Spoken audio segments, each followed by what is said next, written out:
Good morning, everybody.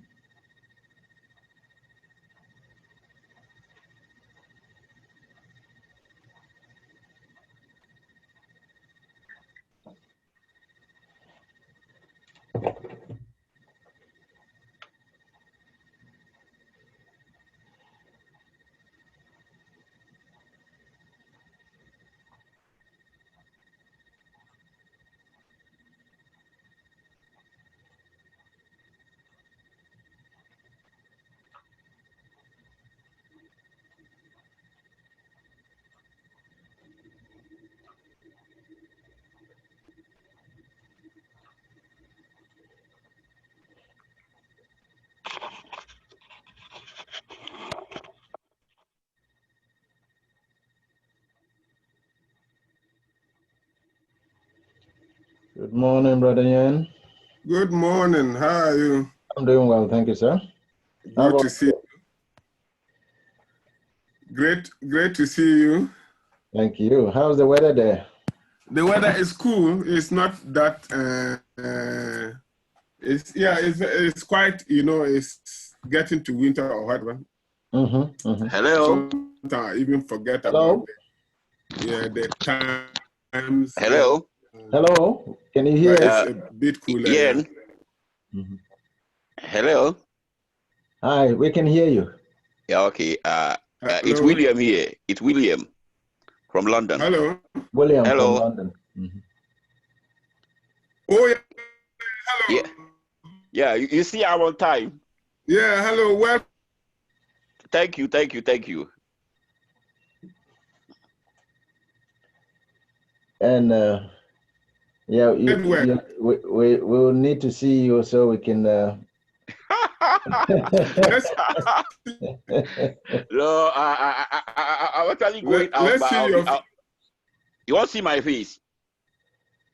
Okay. So we have a mental picture. Yeah. The Okay. other. Let me do it then.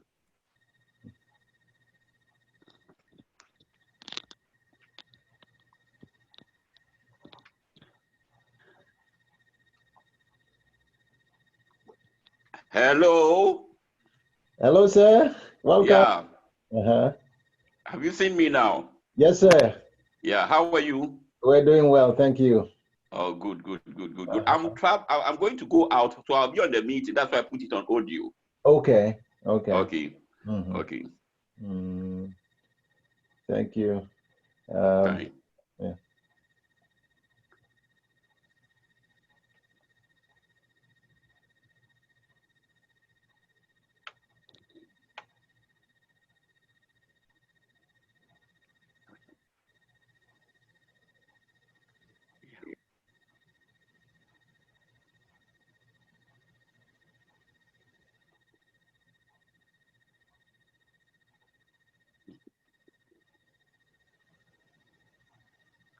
Hello.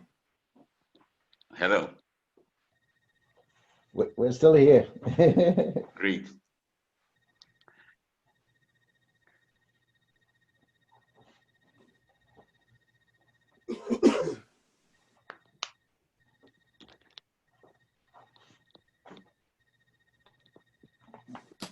So, William, where are you in London? I'm in Bromley.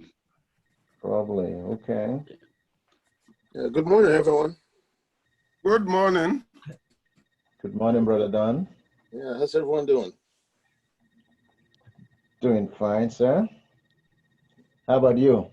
Fine, thank you, sir.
please.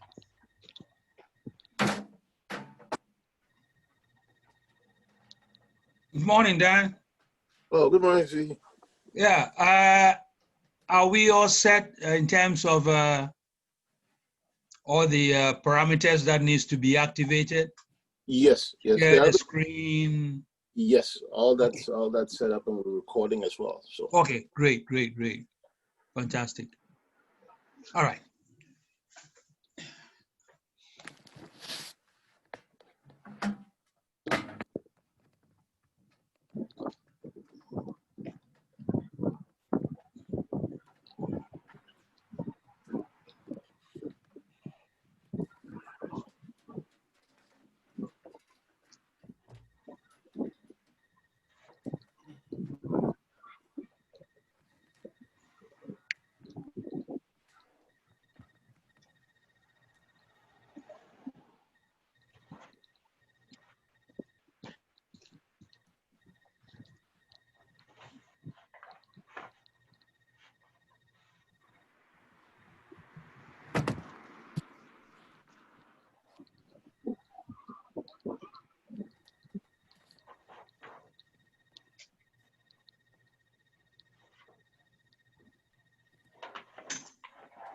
You people should be chatting.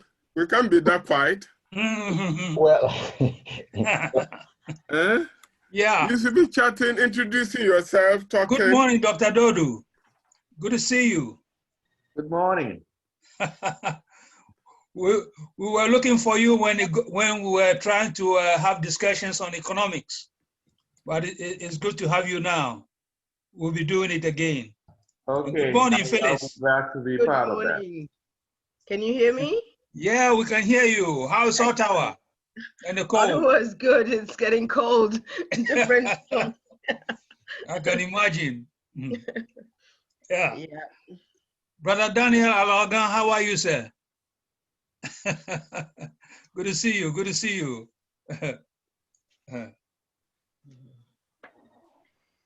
So, having my morning coffee. Yeah, I need to wake up. That's the only way I wake up.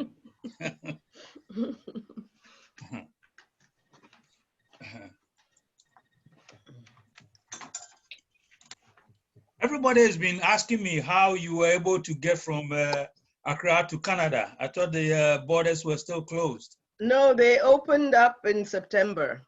Oh, I see. Yeah. No, but Americans are not able to go across, though. Well, the borders are open, so then it must be on the American side. Ah, I see. Okay. Ghana has opened their borders. But Canada had 2 airports open for emergency returns. So if you're a Canadian citizen, you're able to return. Oh, okay. Oh, that's great. So you land wherever it is, and then you go by train or whatever? Well, actually, now they have opened up at least Toronto, Ottawa, Montreal, Ottawa. They had the airport open, and so I was able to fly direct. To Ottawa, I see. Yes, I came to Ottawa. Right. That's great. Okay. So.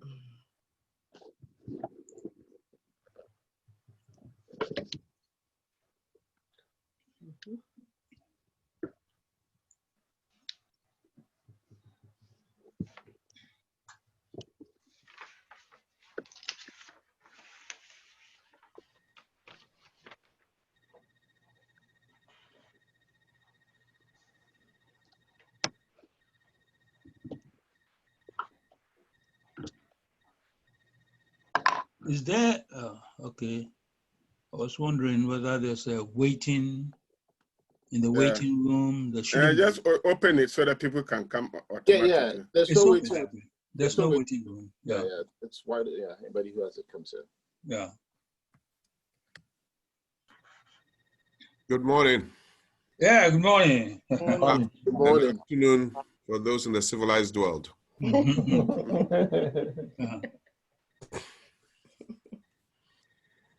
Linda, how are you? She's yet connecting. Oh, okay. She's connected, yeah. Hello. Hello, Miss Linda. Hello. Hello. We can hear Lady you. in Africa. Okay. How are you? How are things over there? Oh, things are good here. Good, good. Yeah, things are really good. Are you sure things are good? Kind of. Very good. At least we are alive. So it's scary though, but okay. Good. Yeah. Let me see. Mr. Sarah.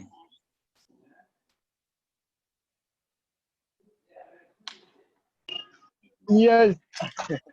You can unmute and talk. Yeah, good afternoon.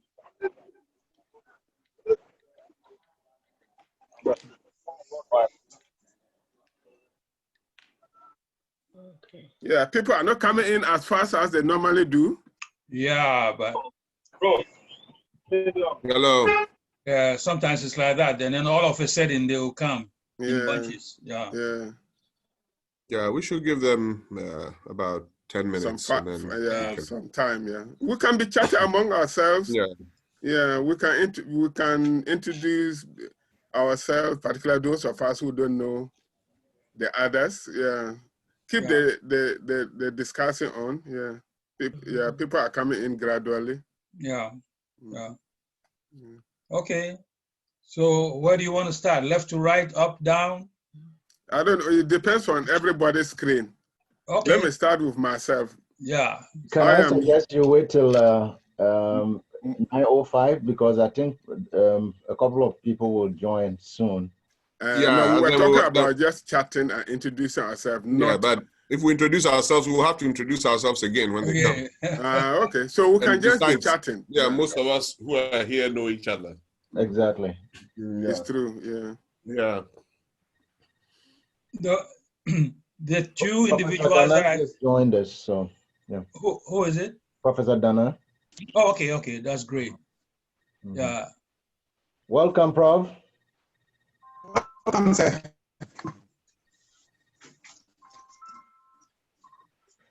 Yeah, go ahead. Let me take a call. Okay. But mute yourself if you take the call. Yeah. He never does. There is no secret then. Yeah. He hasn't got any secret. Yeah. No. Which is good. Prof, do you go by Professor Dana or Nangtogma? Hilary, are you alone?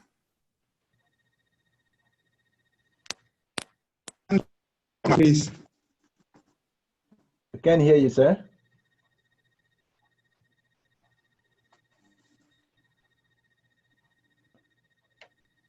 Professor Dana, I can hear you. Yes. Good afternoon. Wow, we might have a connection problem. Yeah, we have a problem with the connection. Particularly in Ghana. Somebody even texted me that he can't just get network. Yeah, he was supposed to come in Ghana. So he said he can't connect. So yeah. Some parts in Ghana, particularly in the northern region, that is very, very terrible. Tamale area is terrible. It's been there for ages, and I don't know why. Tamale in particular. The polls, and they charge a lot of money fees for all of that, and yet so The Ghanaians are very accepting. When you talk to them, they just say, "Oh, it's the network," and then they move on. Yeah, even though they are paying, and it's also an excuse, isn't it? Yes.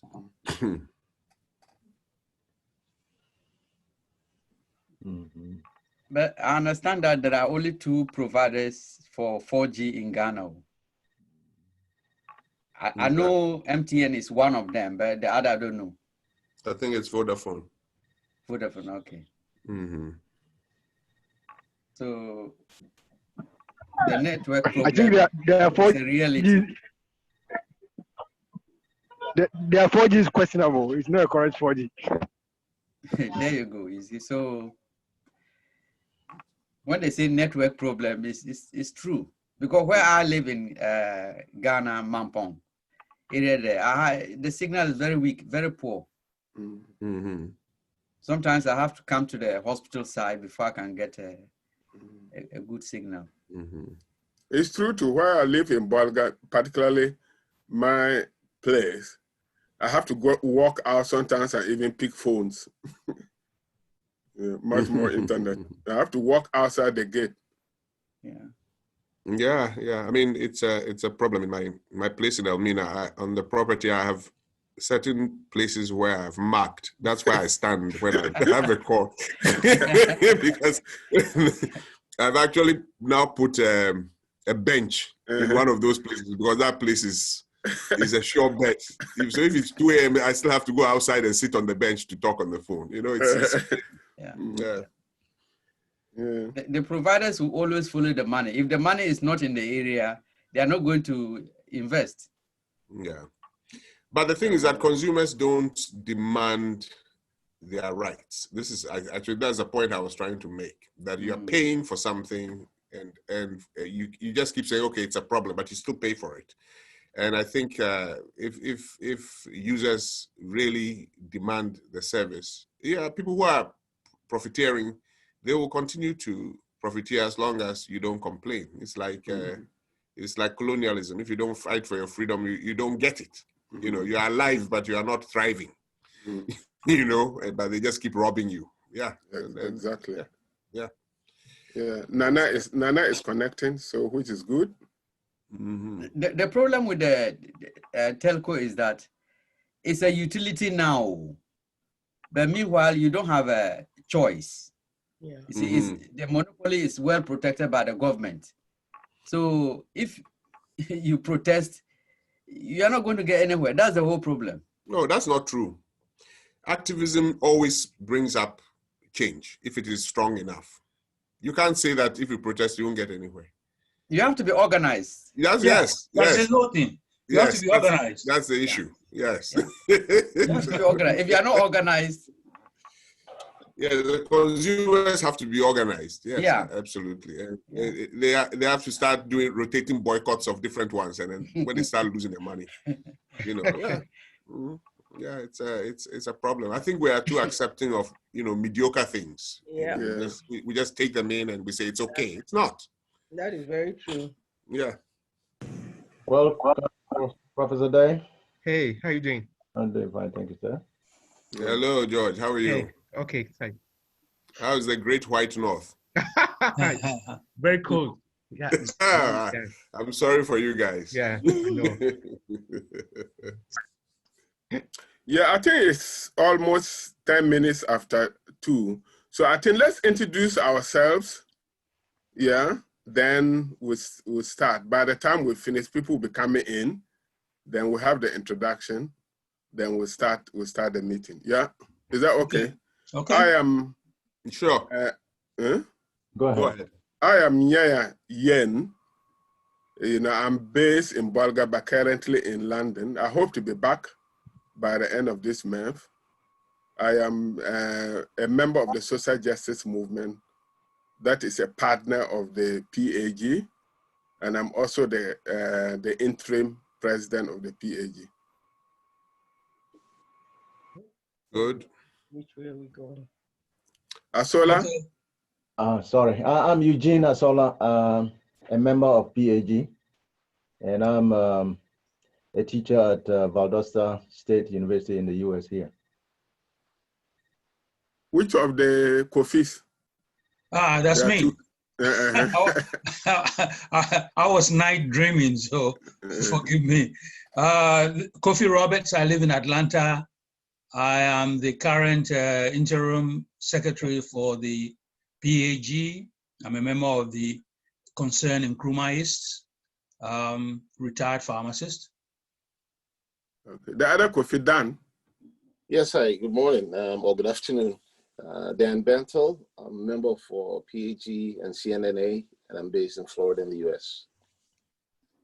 Phyllis? Hi, I'm Phyllis Bourne.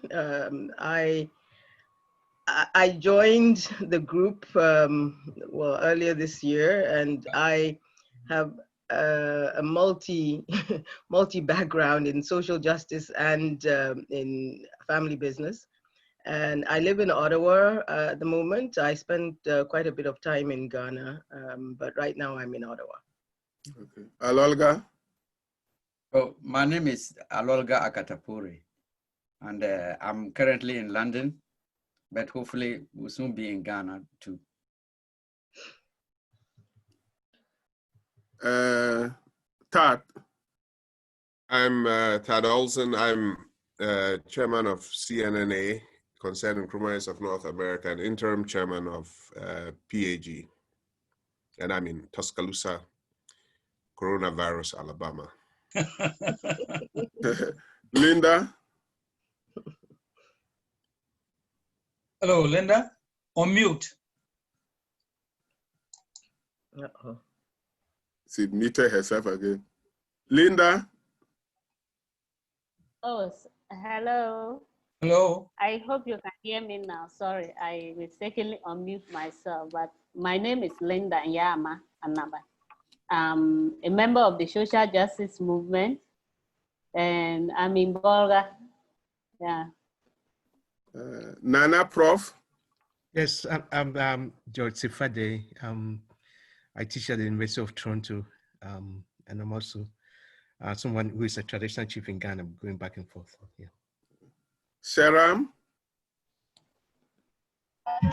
Hi, my name is Sayuram. I'm based in Ghana, Kassos to be precise, and I'm a filmmaker. Thank you. Hilary? Hilary, and if there are other people there. Hilary? Hilary? I don't. Hilary? You can't see them. He has to unmute. Unmute, yeah. Hilary, unmute. Okay, let's go to Mante. Mante? Yes, I'm Mate Dodu. Sorry, I'm still struggling to get my video working. It's connecting, yeah. It's connected, but it's not, I don't know why. I'm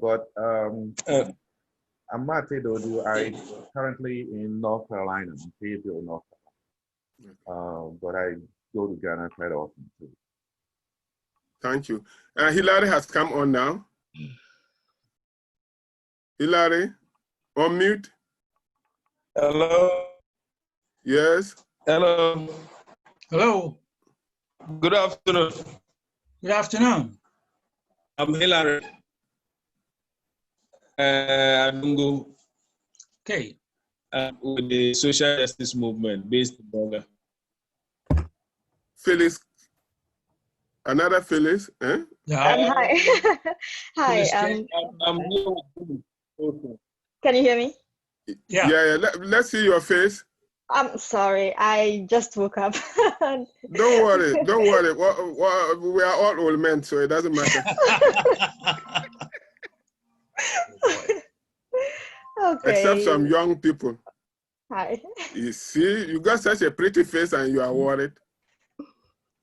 My name is Phyllis. I am in Ohio currently. I'm a PhD student in educational leadership. And Nana introduced this group to me. So thank you, Nana. Okay, that's great. I hope you and Linda and Co can bring all the women, and Phyllis can bring all the women to the group. We need women desperately. Mante? Sure. Yes. I already introduced myself. So. Yeah. Or Mante have introduced. Who haven't introduced himself or herself? Okay. Professor Dana? I think James is also around. You can talk. Who is also around? Yeah, James Akulugo is here. James. James Akulugo. Okay. Social justice movement. Bolga. Okay. Okay, thank you. And did Dana introduce himself? Dana? My name is Dr. Dana. I'm in Ghana. Yeah, Okay. I think it would be good if you can sort out, because I think you'll be speaking, so we need to sort out your mic so that otherwise we'll be in trouble. So, my name is Dr. Nantoma. I lecture in finance at the University of Professional Studies. I'm a lifelong Nkrumahist, and I subscribe to the ideas of an alliance. Okay. Okay. I think we should start now, and I'll do the introduction. I'll hand you over to the moderator for the day. Once again, I wish to welcome you to this meeting on higher education. I mean, we've got a range of speakers here to take us through. But what I want to say briefly is to, tell you a little bit about the PAG, which is in full is the Progressive Alliance for Ghana. This is a group of people and then organizations that came together, to form a political party. To take part in the democratic process in Ghana. It's not a new members of this from different progressive organizations are not new to the struggle in Ghana.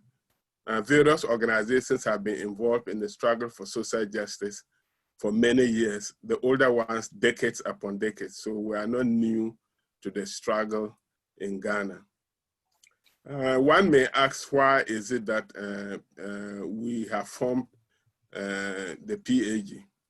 And if you did listen to the interview yesterday, was it yesterday, on joy, of the minority political parties, you could see, to me, I thought that it was the discussions were very good. A lot of them made very useful suggestions. Some of them share the same ideas that the PAG, members of the PAG have. And then you ask yourself, why is it that we are not together? It's quite complex, but the main thing is that if you have these people making this progressive pronouncement where, the NDC, the PN, the MPP have failed and we want to come together, and then you wonder, why is it that we are not together? You also find that at various, at their conferences, so much money is flowing, buying of votes and all those things. And you wonder who controls them, these political parties, and why these splinter groups. So we are not against these parties. We would like, if it is possible, to work together. But at present, we have looked at the situation and we think that we should modestly start. Therefore, that is why we are we have almost registered the party, to get together, but we are open to work with other organizations. And then if you look again, there is a video, I don't know whether some of you have seen it trending, from an American tourist. And what he says about Ghana, you feel like crying. Yeah.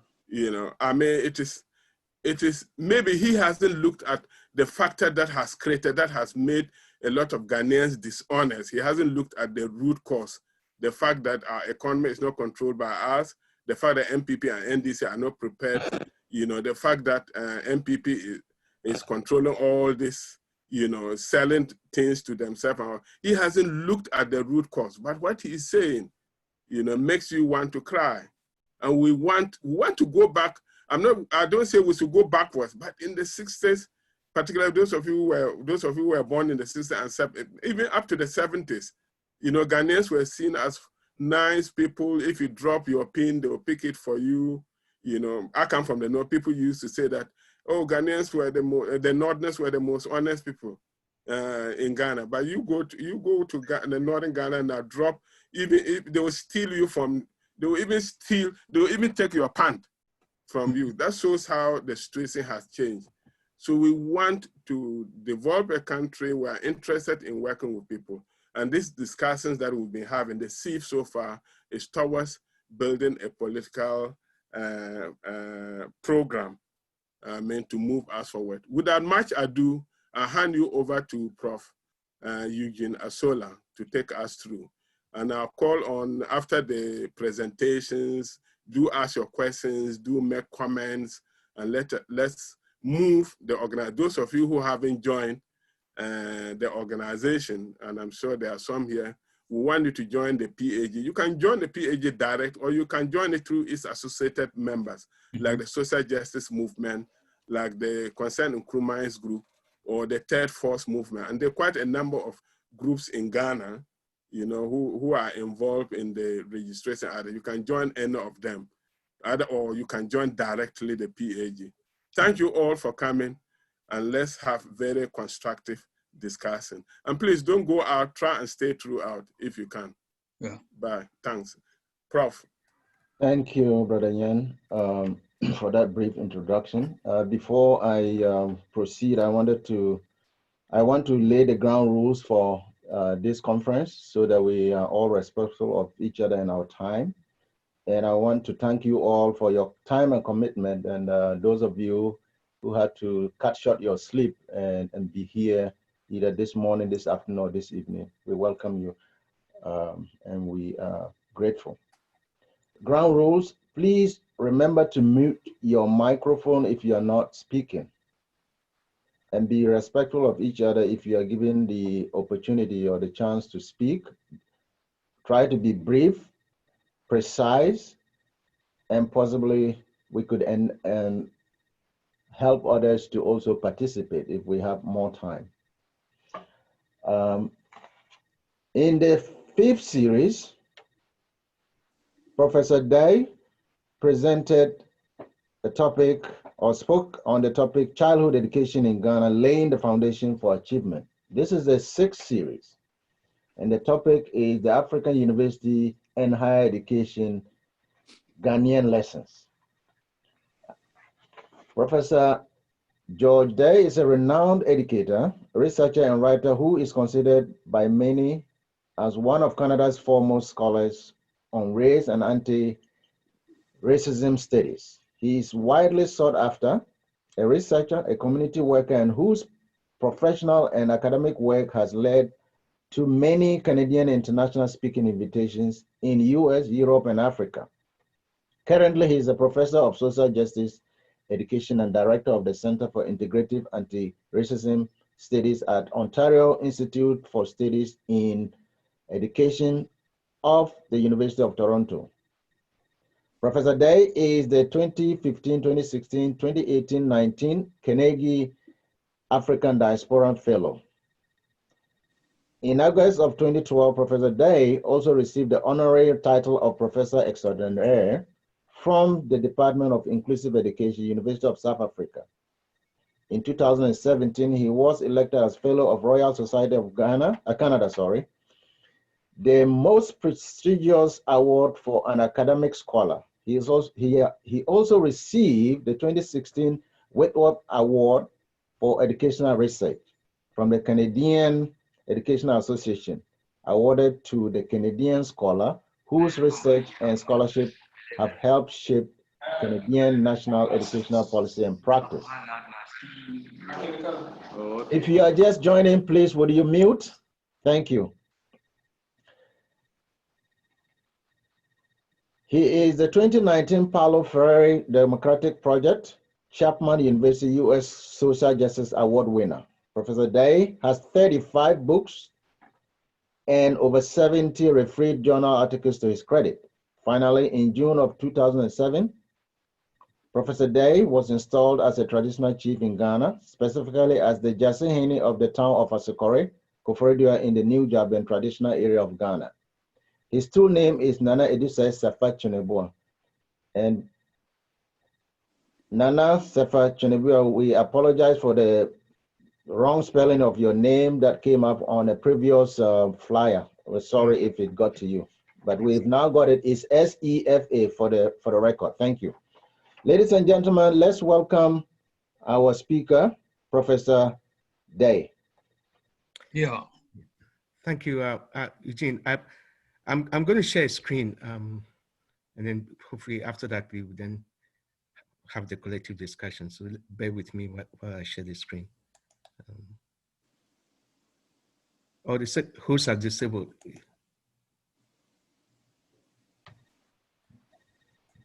Brother Dan would give you permission.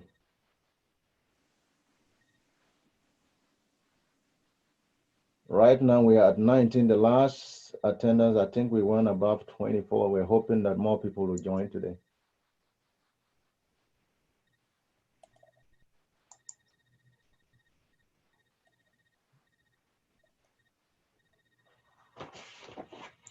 So while Brother Dan, okay, you got it.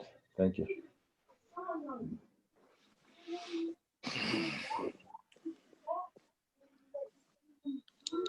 Once again, if you are just joining, please, will you mute your microphones? Thank you.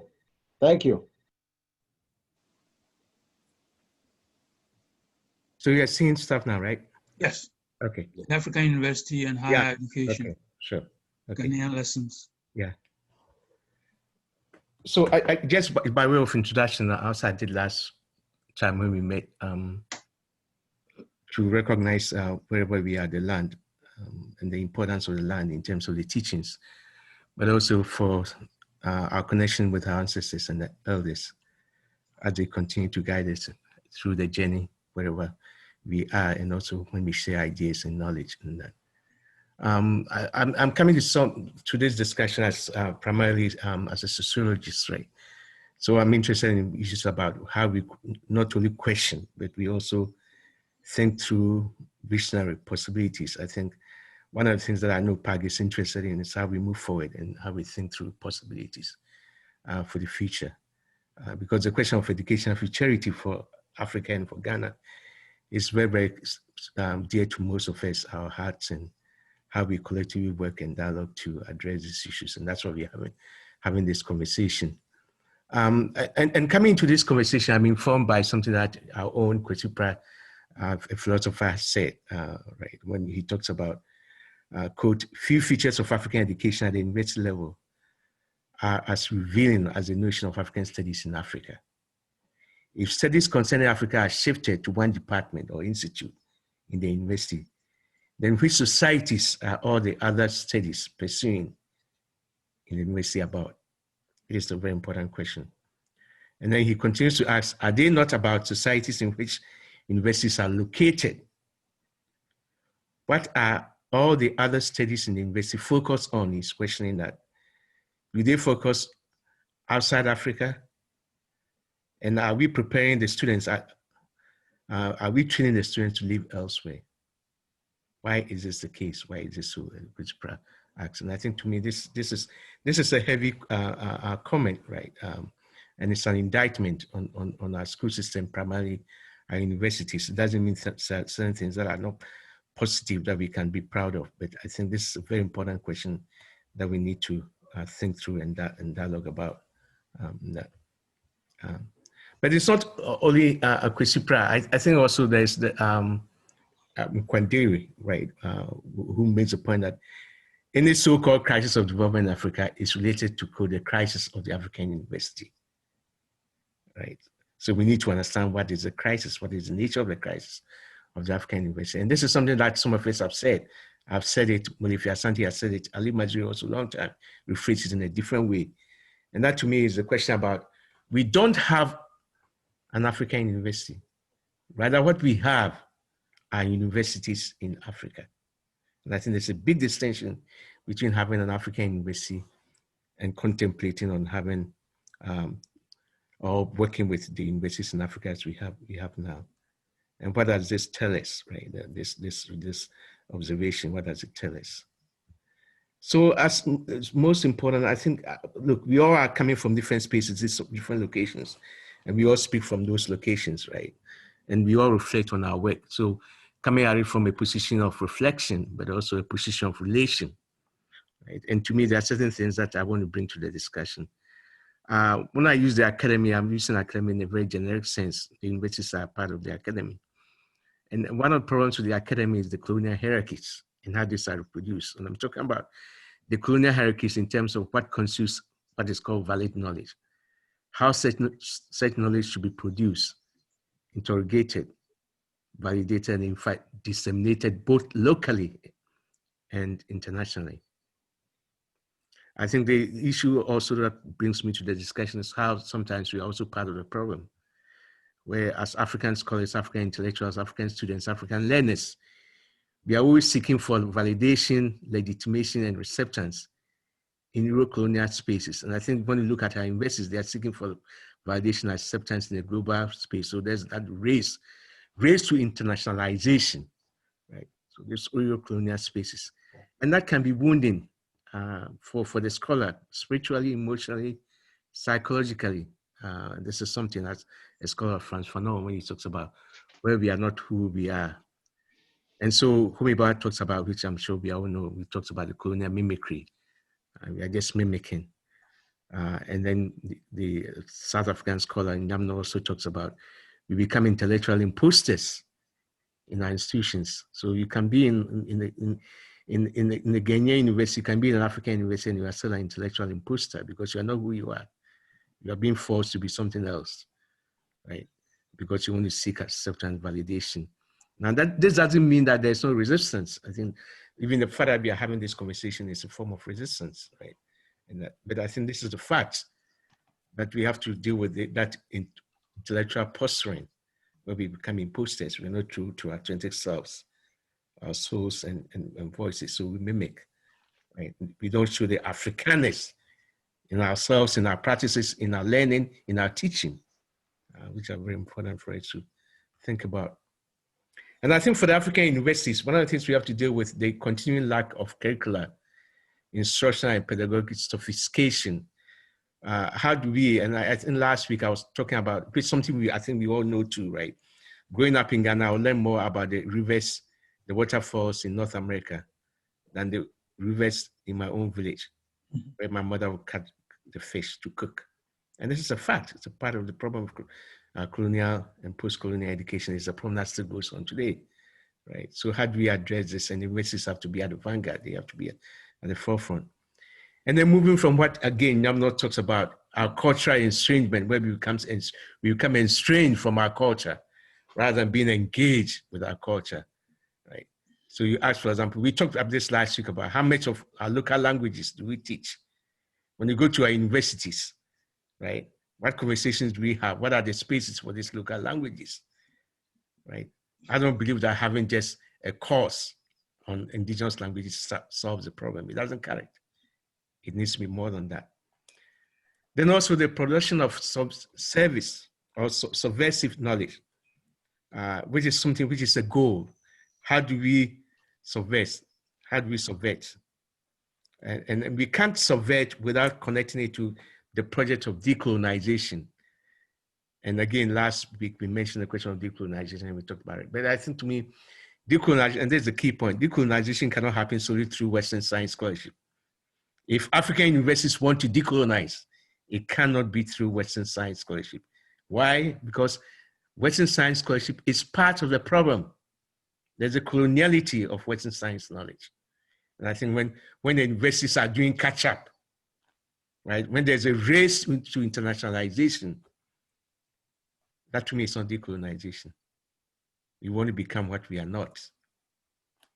And I think this is very important. And I think if you're going to talk about this decolonization, then we have to think about what are the counter knowledges, the counter spaces that we can have it, or the counter practices that have to be put in place. And as somebody who writes a lot on African indigenous knowledge systems, I believe strongly that there is a particular place of indigenous epistemologists in our academies, in our institutions, higher learning, to challenge, but also to threaten and replace and reimagine counter alternatives to colonial thinking and practices of the academy. I think some of the colonial hierarchies are, you see how the power issues basically get our institutions, right?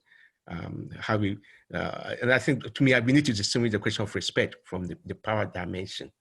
The respect is, of course, elders have to respect it, right? But the way there's a stand where it comes by way is more because, well, I am the professor, I'm the teacher, and you're a student, and you have to obey what I say, right? And I think that's a difference between the question of the respect, what I'm talking about. So that little bit of history and context is very important in the discussion when we talk about African universities and higher learning. I think we have some lessons to draw on. I think if we go back to our history, right, we know that, for example, the city of Timbuktu in Mali, with its famous Sankore University and the madrasas, where this Islamic intellectual hubs in the 15th century, who attracted global scholars during particularly the reign of Mansa Musa, right? So we have this history. We have so many rich histories that we can draw on.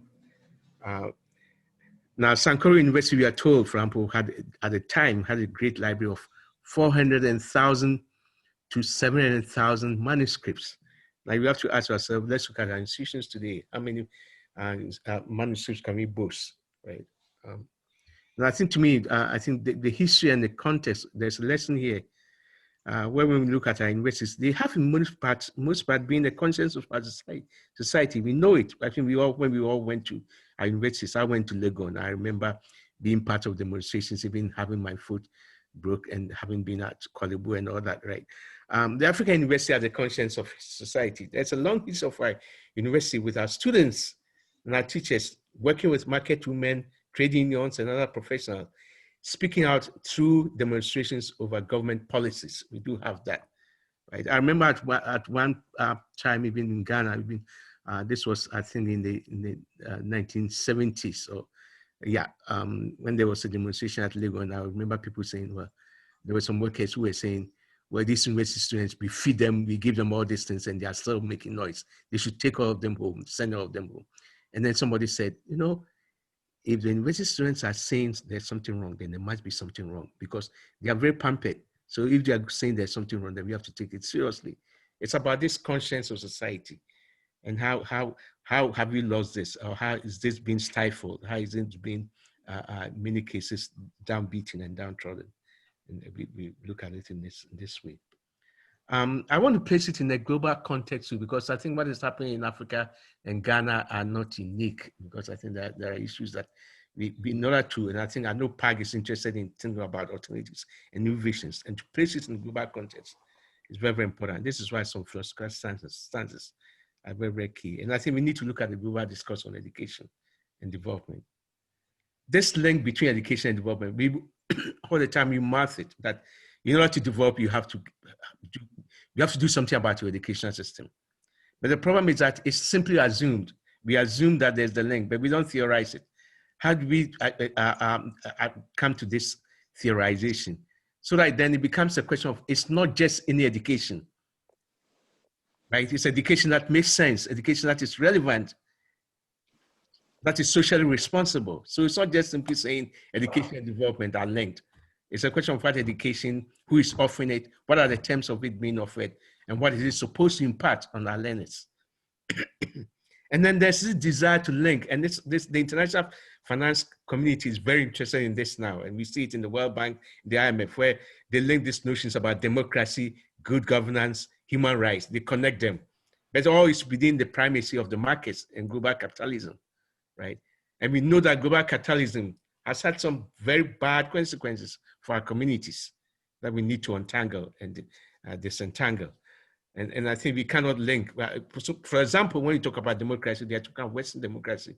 And excuse me, my friends who are in the US, US democracy is in tatters now, and we all see it and everybody's laughing about it, right? So when people think they have to promote this type of education, this type of democracy, and our schools, our institutions should be at the forefront teaching this, becomes a problem. So when you talk about good governance, what good governance are they saying? Good governance means simply having a vote. It's about questions about having the right to housing, health, employment, and education. And then also education in the context that is being presented as a core value for global redistributive justice.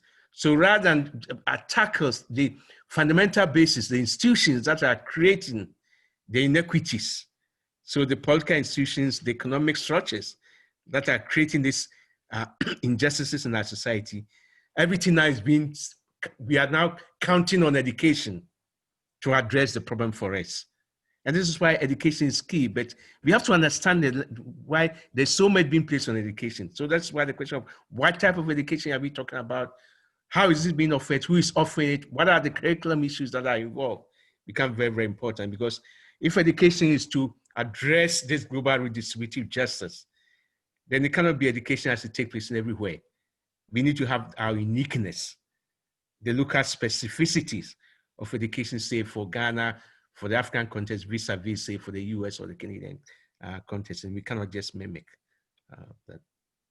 Then also we have to look at it in terms of global context, the coloniality of global education itself, where a global capitalist modernity with hegemony around markets, deregulation, competition, individualism, privatization, and a redefinition of education that serves corporate market interests. Nowhere is this more profound than when we see it in terms of the mushrooming of private universities in the country. You see this in the mushrooming. There are so many opening up now, and I'll come to that later, right? The mushrooming of this private, everybody thinks they can open a university. Last week I was making the joke that people, when I go home, people in my community will tell me, oh, Nana, why don't you open a school? And they say, I wonder, being a professor, if you open a private university, everybody will come, right? Then the global reality, which is that education far from eliminating poverty, has intensified poverty. And this means there's something wrong, particularly in the global south. It's not only just simply the question of who has the money to take their kids to the best schools, right? But in terms of what education is being offered, even in the public system, right? The substandard nature of that education, how that in itself is creating poverty in terms of people not being able to access work, job, employment. And this key issue about education, whether it's a right or a privilege, and today education is no longer a right, it's more of a privilege, right? At least when we talked about education as a right, we could make the argument that if we think education is a right, then we have to talk about responsibilities. But when the pendulum shifts and education becomes a privilege, you have students who say, well, I paid all these fees to get into this school, right? So don't tell me about any responsibility. I paid it now, I want a good job. I want to raise a family. I want to have a good home, right? I paid for it, and therefore don't tell me about responsibility, right? Because I had to pay for it, and there are consequences around that. Of course, the issues around equity in education. And we see that what is happening in the global scale and also in Africa is that equity considerations are always being left on the sidelines. We have neoliberal discourses around accountability, quality standards, excellence, competencies that have corrupted the progressive discourse of education that we know. So the challenge has been, how do we make educational excellence in our universities not only accessible, but also equitable? So the questions of access, but also equitable, this education, so that it's fairly distributed. We are still struggling, right, with people, even when we are in the inroads trying to address the sectoral imbalances, right?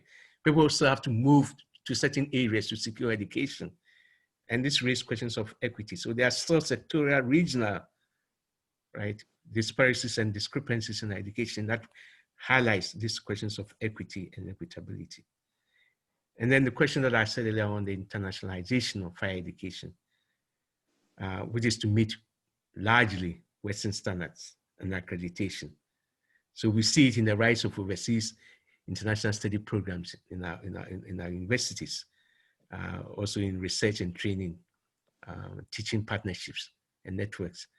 And these are more struck along international lines, but with the West, rather than even look at how we do these linkages with our own African communities. And this desire to be competitive internationally, right, has meant shedding our own value systems, our rich international intellectual traditions, as we seek to mimic Western standards. I just wanted to give some sense of, when we look at, in the case of Ghana, some of the public universities right now, I think we more and more are coming up now. We now have, there's the GIMPA, of course, Tech, Winneba, Tamale, Cape Coast, but also now the University of Energy and Natural Resources. We have the University for Health, Alliance, Mines and Technology, and Professional Studies, UPS, right? And I think when you kind of, I think these are, I'm not saying there's anything bad about it. I think we need to have that because it does address the sectoral differences, but it's also the disparate differences that I think need to be focused. You cannot simply have, say, Legon take up everything. I think universities must be identified for certain areas. And so that's a productive thing that you need to. But a key question becomes what goes on? It's not the structure. You can have the structure, but what goes on within the structure is the issue, right? So you can have all these things being set up, open up, but what goes on in this place is the question. And then we look at private universities, right? So many, as I said, so many that's been opened up. Now, one can make the argument that we're offering education, but later on, when I come back to this question of the private universities, we need to look at them critically in terms of the things that we have to address. So, but this is just a sample of some of the private universities. The churches are at the forefront doing it, but then there also in some cases, one or two people who have the financial resources want to do it, right? So it's not just the churches, but the churches are the big financiers of these private universities in the country. The African University drawing on Ghanaian lessons some points. So I want to start with separating the fact from fiction.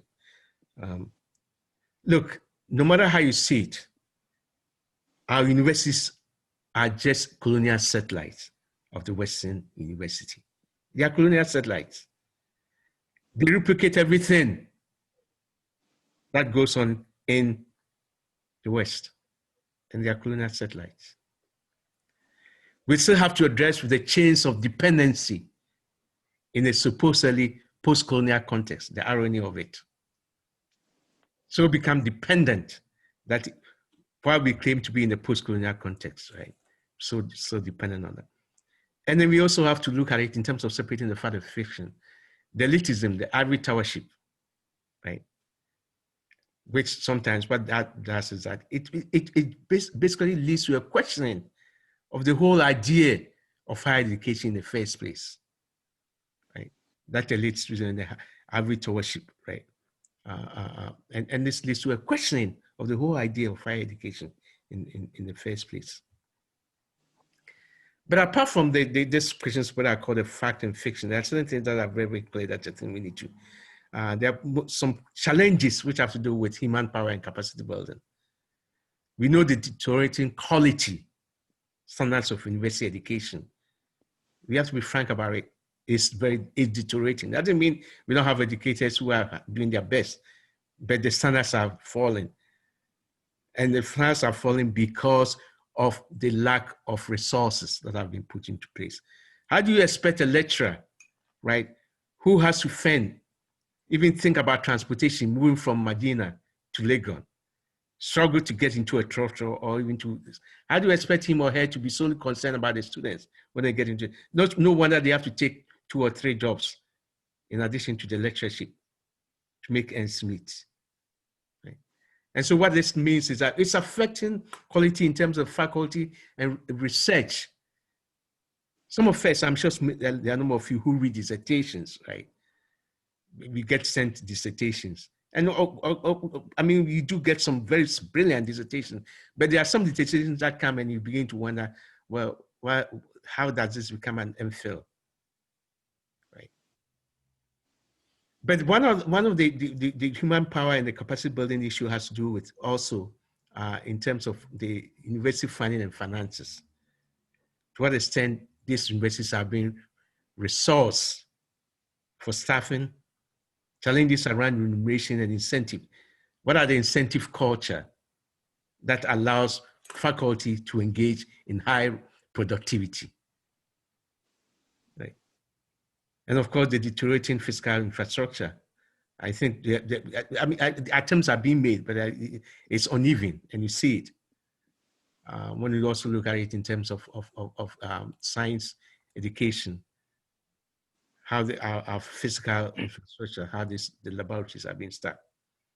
And then there's the whole issue around the culture of research excellence, the state of funded research, graduate faculty, student training, professional development, the uses and misuses of the book allowance that are given to faculty, the uses and misuses. You know, it's a funny thing. There's always a joke when we talk about, as far as I know, a book allowance should be given to a faculty who is doing research. Why would the book allowance go to a university administrator? For what research, right? But the libraries and also the book farming, we talked about this last week, the book farming, right, that we see in our libraries. And it's also affecting the participation. You see, the participation in international, you can participate in international conferences without necessarily saying it's a race to internationalization. It's a question of putting our knowledge out there, that those people who have a misreading of the African context do get a difference about how we need to read the African context. And this will come from African scholars who are on the continent, who are able to come and speak on these issues. So that low participation affects it, right? In terms of this notion about the national and the global knowledge production and knowledge mobilization efforts. And then the academic turf wars. We know it, the academic turf wars.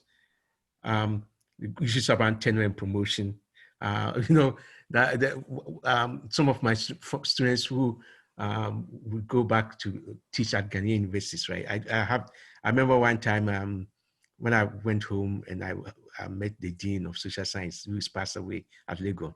I was telling him, I have one of my former students who is now a lecturer at the university, and he's complaining that being on campus, he's very unhappy and he regrets for coming, right? And I asked him why. He said, you can't even progress, right? There's this whole issue about seniority. Why? And when we raise it up, no. And so I raised it up with the dean. I said, but why wouldn't we do something about this promotion structure and this intent? The younger faculty, if they have the publications, if they have this thing, it doesn't mean that they just came, therefore they have to mark time in the system. You know what he said? He said, oh, but why are they rushing? They must mark time like everybody else, right? Which is contrary. I think if somebody is able to publish, right, have high publication, they should be promoted without necessarily saying how many years have they been in the system, and to address that. But also there's the question of even how academic workload is distributed. So some of my students who are teaching will tell me, Prof, we noticed that all our courses, right, are being put in the daytime, right? And then you say, but what's wrong with that? I said, well, we also want to spend the daytime actually looking for some other job. So those who are able to teach night can do their other job in the day and come and teach at night. So even the structure of the rotation of the course timetable, right? You have issues around that. So questions about how work is constituted, who does what, how we promote, how the careers, the promotions. You see the turf wars around that's happening in the institutions. Of course, we also see some of the problems around the high enrollments and the rising cost of university education, bringing competing demands and requirements of residential and non-residential clienteles, right? And there are competing demands around it. You cannot just have a system in place and think that when we have a large group of non-residential clientele, the university can function just like a residential clientele. When most of us went to Legon or Cape Coast or to Tech or the universities that we went, we didn't have that disparity between the non-residents and the residents. Now it's skewed toward the non-residential component, right? And this means things have to change. Cannot just be operating within that. And then the question of the resource mining, right? What in the past people would call the brain drain, but it's the resource mining from Africa and the global south to the north, where there's that increased recruitment of African students and researchers and scholars to institutions of the global north. Some of us have the view that yes, this can be addressed through global circulation, right? By we do partnerships with our brothers and sisters who are based in Ghana or on the continent, but where it just becomes a one-way track, where it's only unidirectional, it just goes one way, it becomes a problem. But if there's a back and forth, that's very important. Then also the question of African universities becoming new markets for educational models. So people trying this out about educational reforms, and the NGOs and the World Bank and IMF, they have their policy documents and they want to try it. So they try it on this, where our institutions become the guinea pigs to try these things out. And then higher education increasingly becoming a private investment, requiring learners to take a debt. That's what I was getting at too, where if people have to pay deep into their pockets for that, their education, getting into student loans that they are so indebted to, right? It's not only a gatekeeping process. And what it means then is that you have to be careful when you begin to talk about questions of responsibility, right? Because they feel they pay their own way out, right? And of course, the regional and sectoral disparities in higher education, notwithstanding the emerging new public universities, there are still regional and sectoral disparities in higher education. A single Muslim standing next to me. Pardon? Okay, so regulating private universities in Ghana. I think the question of government regulation has to be taken seriously. As I said, there's this mushrooming of many of them, some with very challenging accreditation processes and standards. Right? And sometimes you wonder that, are they in the business to provide education or they're in the business to make money? Right. Then the clarity on the relations with accredited major public universities. Now they are all seeking accreditation with the major public universities. But there needs to be some clarity what it means to have accreditation process in place, or whether it's simply to say, okay, oh, this is George Day Private University, I'm attached to Legon, and therefore that becomes a calling card. Right. The issue of poor staffing and teaching and the impacts on the quality of education is something to be addressed. And then international recognition of student certificates. Having been a chair of admissions for my department for some time, right?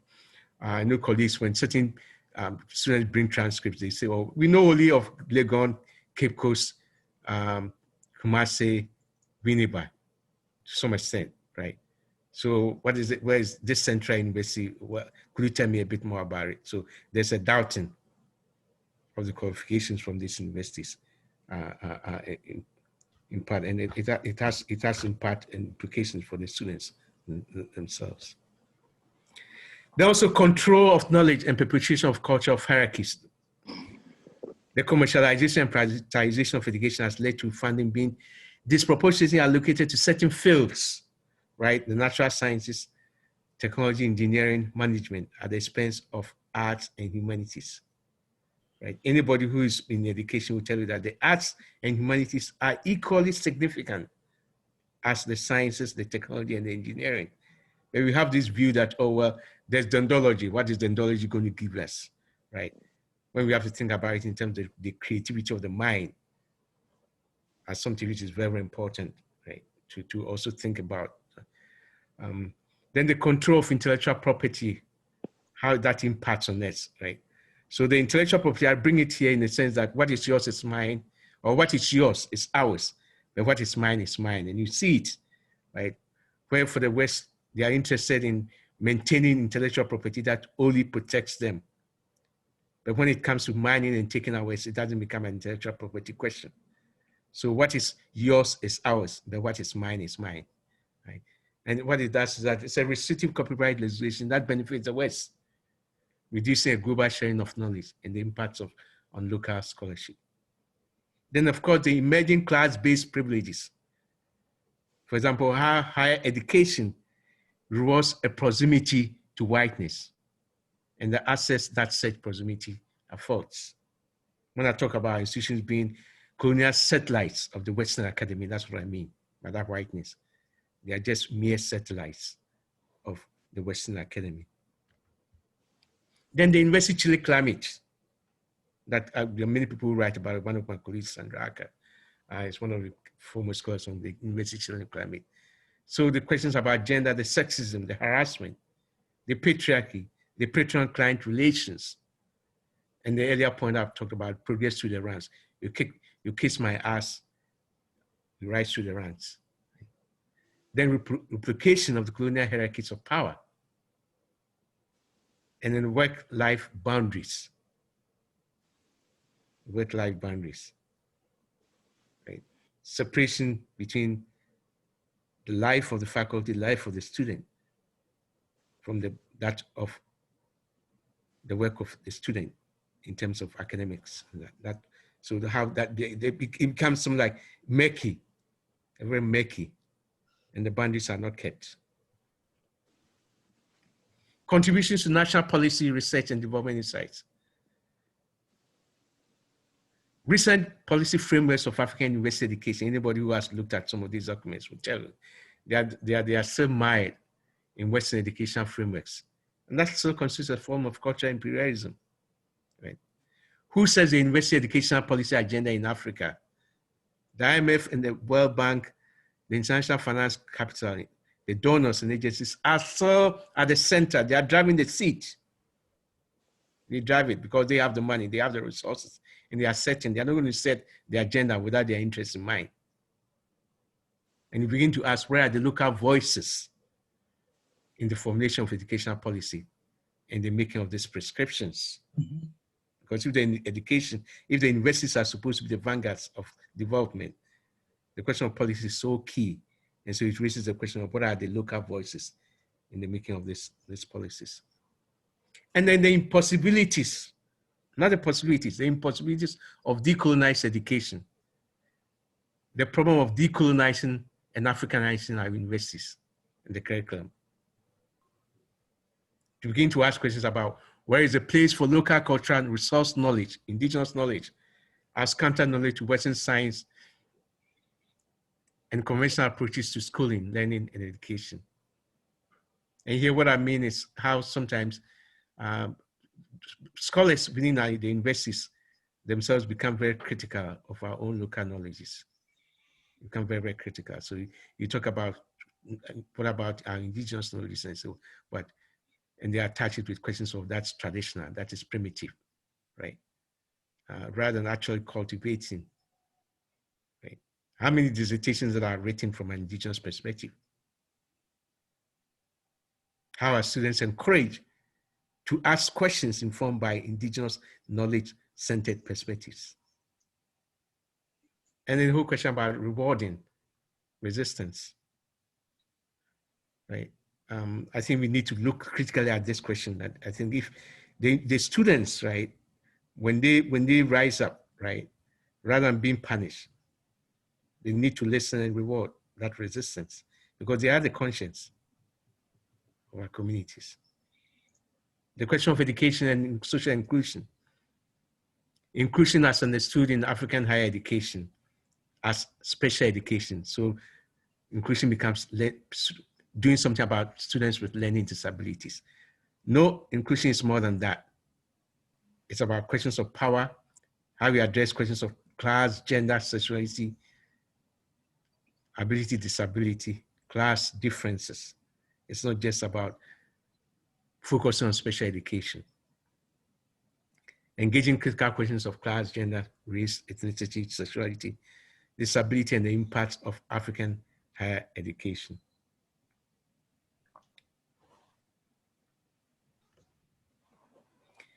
The question of the autonomy of the university and academic freedom. The autonomy of the university and academic freedom.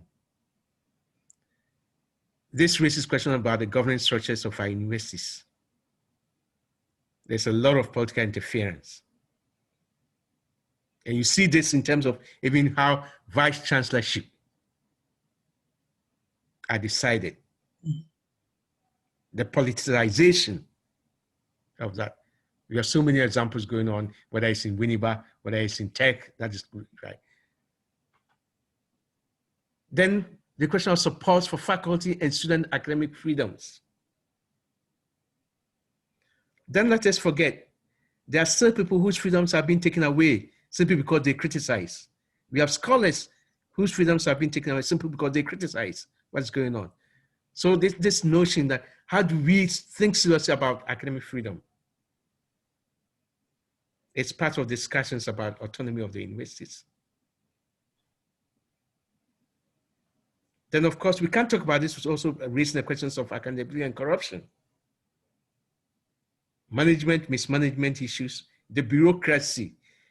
Anybody, right? Anybody, we know it. We know it. When we go into these institutions, you do something even to get the structure, how you have to go through the bureaucratic bottlenecks. The bureaucratic bottlenecks. And then the tensions of academic faculty and senior administrative leadership. It's something that always amazes me, and I hope sometimes we could have discussion on that. I've always wondered, I've never known, maybe somebody can help me, why a registrar of a university has so much power in our universities. As far as I know, registrars here in the West, right, don't have power over provosts and that, right? But in Ghana, you know, we took the vice, I'm sure if I'm not wrong, if the vice chancellor is not there, the next person who will really be influential will be the registrar,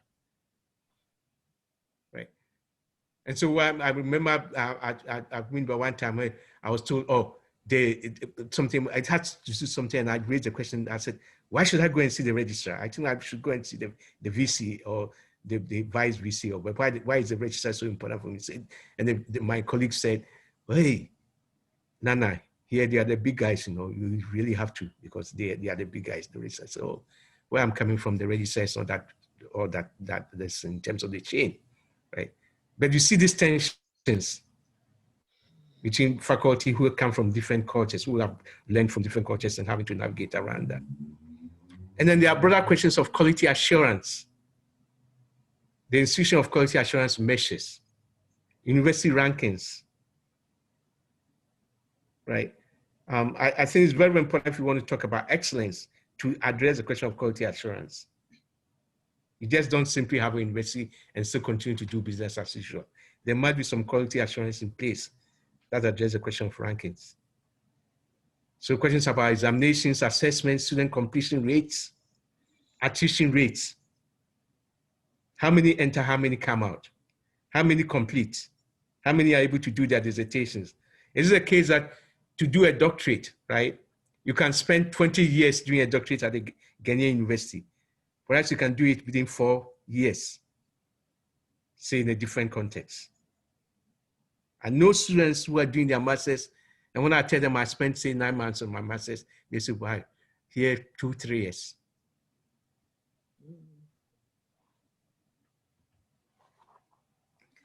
But it's a question of where we also implicate the learner, the faculty themselves, right? And this question of faculty students' academic mobility to address questions of careers, how we enhance faculty mobility through promotions and also their professional development. Also questions of student counseling, right? The questions of mental health, paying very, very much attention to the question of mental health, because I think if you want to talk about student life experiences or the question of student enhancement, counseling is very key. How they're able to get into the system and come out. They come out as sane, they come out as secure. And as I said, they are nurturing student activism and their protests, rather than stifle them, to nurture them, because it's an engine for change. I think earlier when I saw Tadi made that comment, right, that through activism, we move to change. There are activist movements that lead to change, and we have to nurture that. But also it's understanding the death of our own intellectual imprisonment. We are all part of it, the death of our own intellectual, that failure. And there's something like another African Ghanaian scholar talked about when Yanka, right? That failure to pioneer new analytical systems for understanding our own communities that are steep in our homegrown cultural perspectives, right? We should be able to do this. That our work in the universities is to pioneer new frames of reference for understanding our own communities, and not to continue to use the borrowed frames of reference. I read dissertations, and dissertations sometimes will be using frames of reference that even people here are no longer using. And of course, that open resistance and hostility to indigenizing the university should be addressed. We are our own worst enemies, as I said. That we raise the tough questions about indigeneity more so than others. Other people want to study even our African indigeneity, but our own scholars would raise the tough questions about what do you mean when you talk about African indigeneity. I know it because as somebody who does work on indigenous knowledge, I see it when I talk to colleagues. I see it. that open resistance and hostility to that. On technical and vocational education, some few points here. I believe strongly that we need to pay some attention to this sector. We need to prioritize this sector. And its relevance lies in the applied nature, because it's a hands-on, it's applied nature. And I think if we look at all the societies that, quote, are moving ahead, right? They have paid attention to this area, right? And it's an area that also allows us to tap into our indigenous local cultural knowledge systems, because it's very, very connected. So I'm talking here about how it's lodged in the everyday practices that are embedded in local science, tradition, culture, history, and nature. And sometimes what it does is that it implicates how we think about elders as educators, cultural custodians, artisans, local technicians, and mechanics, etc. in schooling. Something that really comes to mind is, I think when you look at those who are familiar with, say, magazine, the magazine in Kumasi, the artisans, the mechanics who are there. It's a whole wealth of knowledge that is out there, right? And how we tap into that to create this culture of technical and vocational education in our institutions. And this will involve writing and rewriting, transforming the curriculum for the arts, vocational, and technical subjects to incorporate knowledge and teaching methods of local artisans, craftsmen and craftswomen, cultural custodians of fables, folk tales, songs, proverbs, story forms, forms of folkloric production as part of science education. And of course, addressing the bifurcation. So to find ways to integrate the so-called academics and the applied be defined as the vocational, so that they coexist, so that we don't validate one over the other, that we don't see one as an activity of the mind, whereas the other is activity of the body. That the mind, the body, they work hand in hand, and to address this bifurcation. That scholastic thinking is also in applied work. It's not just simply in the intellectualizing that takes place in our universities. And of course, ensuring that this pursuit of the technical vocational education does not serve the interests of global labor markets. So way forward. Way forward. I think this is where we need some very serious and honest conversations about how we understand and how we respond to the goal and purpose of the African University as an institution of higher learning. I think the privatization of higher education is important. Rethinking the role of the African University, rethinking that role of the African University. How do we build on the traditional role of the African University as a place for critical knowledge and questioning? The idea of questioning is very, very important. The idea of questioning, it's not vegetation, but questioning. That it also moves beyond simply the repositories of knowledge to become incubators, and that they lead in providing human power needs. The question of incubation, where you grow, you nurture, you harness and move. That they become producers of creative, innovative research informed by national development policy insights. So this research will inform national policy insights. So how our local universities are driving national policy insights rather than international finance capital. What it means to develop a local think tank to inform a national development agenda. Producing our own national experts, not imported nor foreign trained on development, well-versed local knowledge systems for science, culture, and industry development. You know, the same way we talk about the preacher is not respected in their own community, right? Our own African scholars, they disregard. They are not experts. The expert has to be somebody from somewhere. who have to come and tell us what we have to do. And you see it in many ways. Sometimes you want to use the expertise of the local scholar, but not pay for it. But you pay highly to get an external expert come and do that same work. Responding to the question of local relevance of education. And now is a question of the university relevance to local community and nation. Here I'm getting at this when I talked about this, separating the fact and fiction. I was getting at this where the universities have to prove themselves.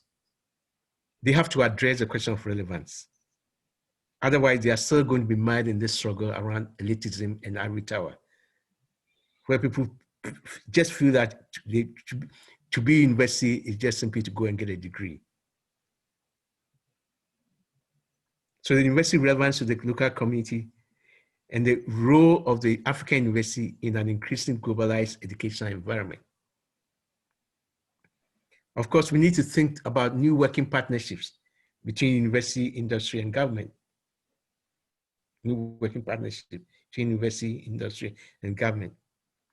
And also support local capacity building and institutional development that involves universities as intensive research centers, as incubators for the development and promotion of indigenous knowledges.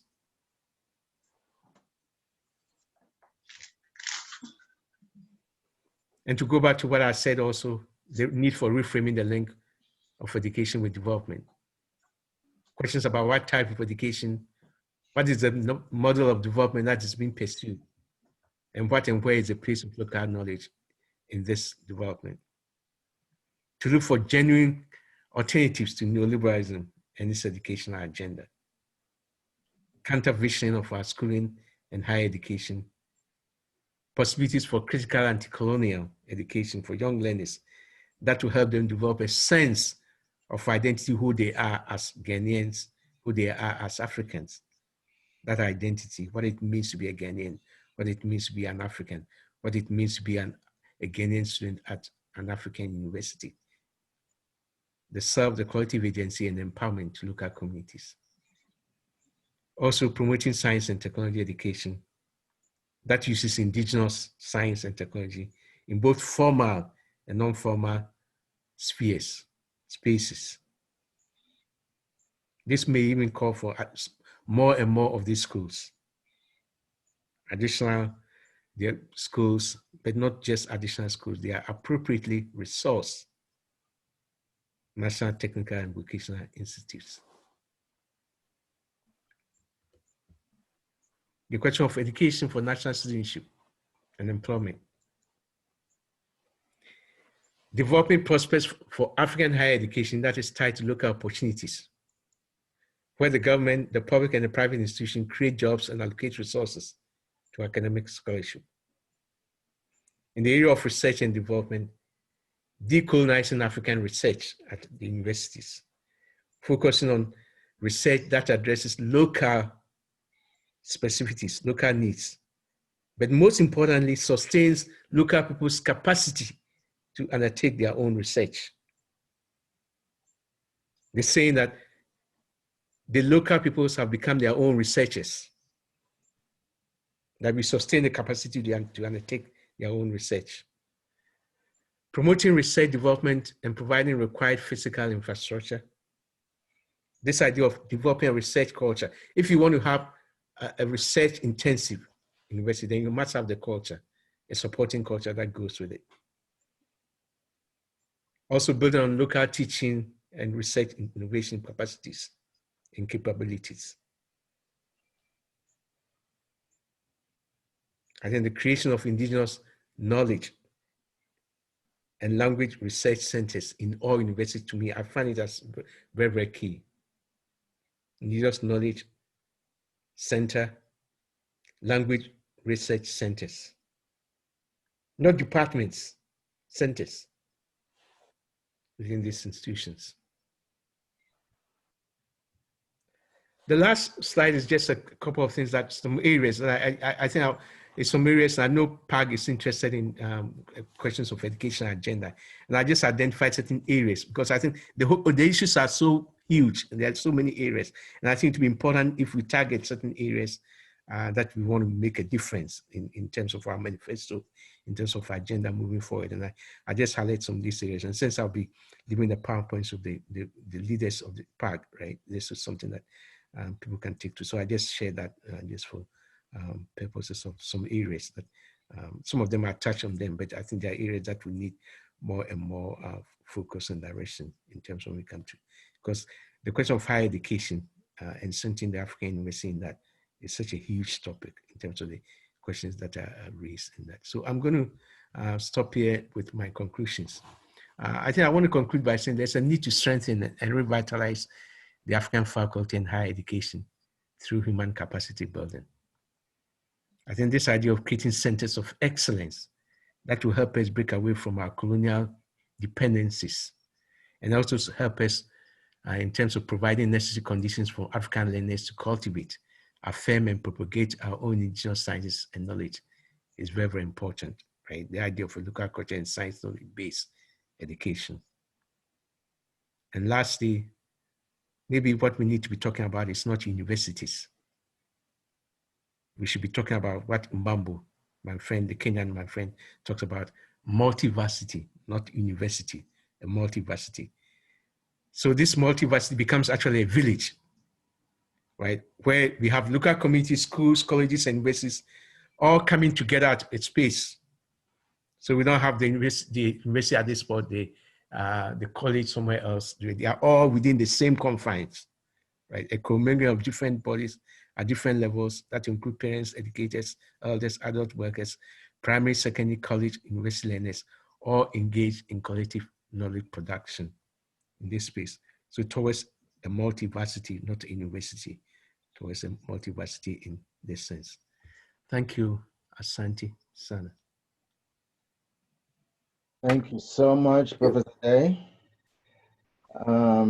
And I think you would all agree with me. The African University and Higher Education, Ghanaian Lessons, that has been profound, and I think the quietness with which we all listened. Yes, excuse me, let's give a clap. Yeah.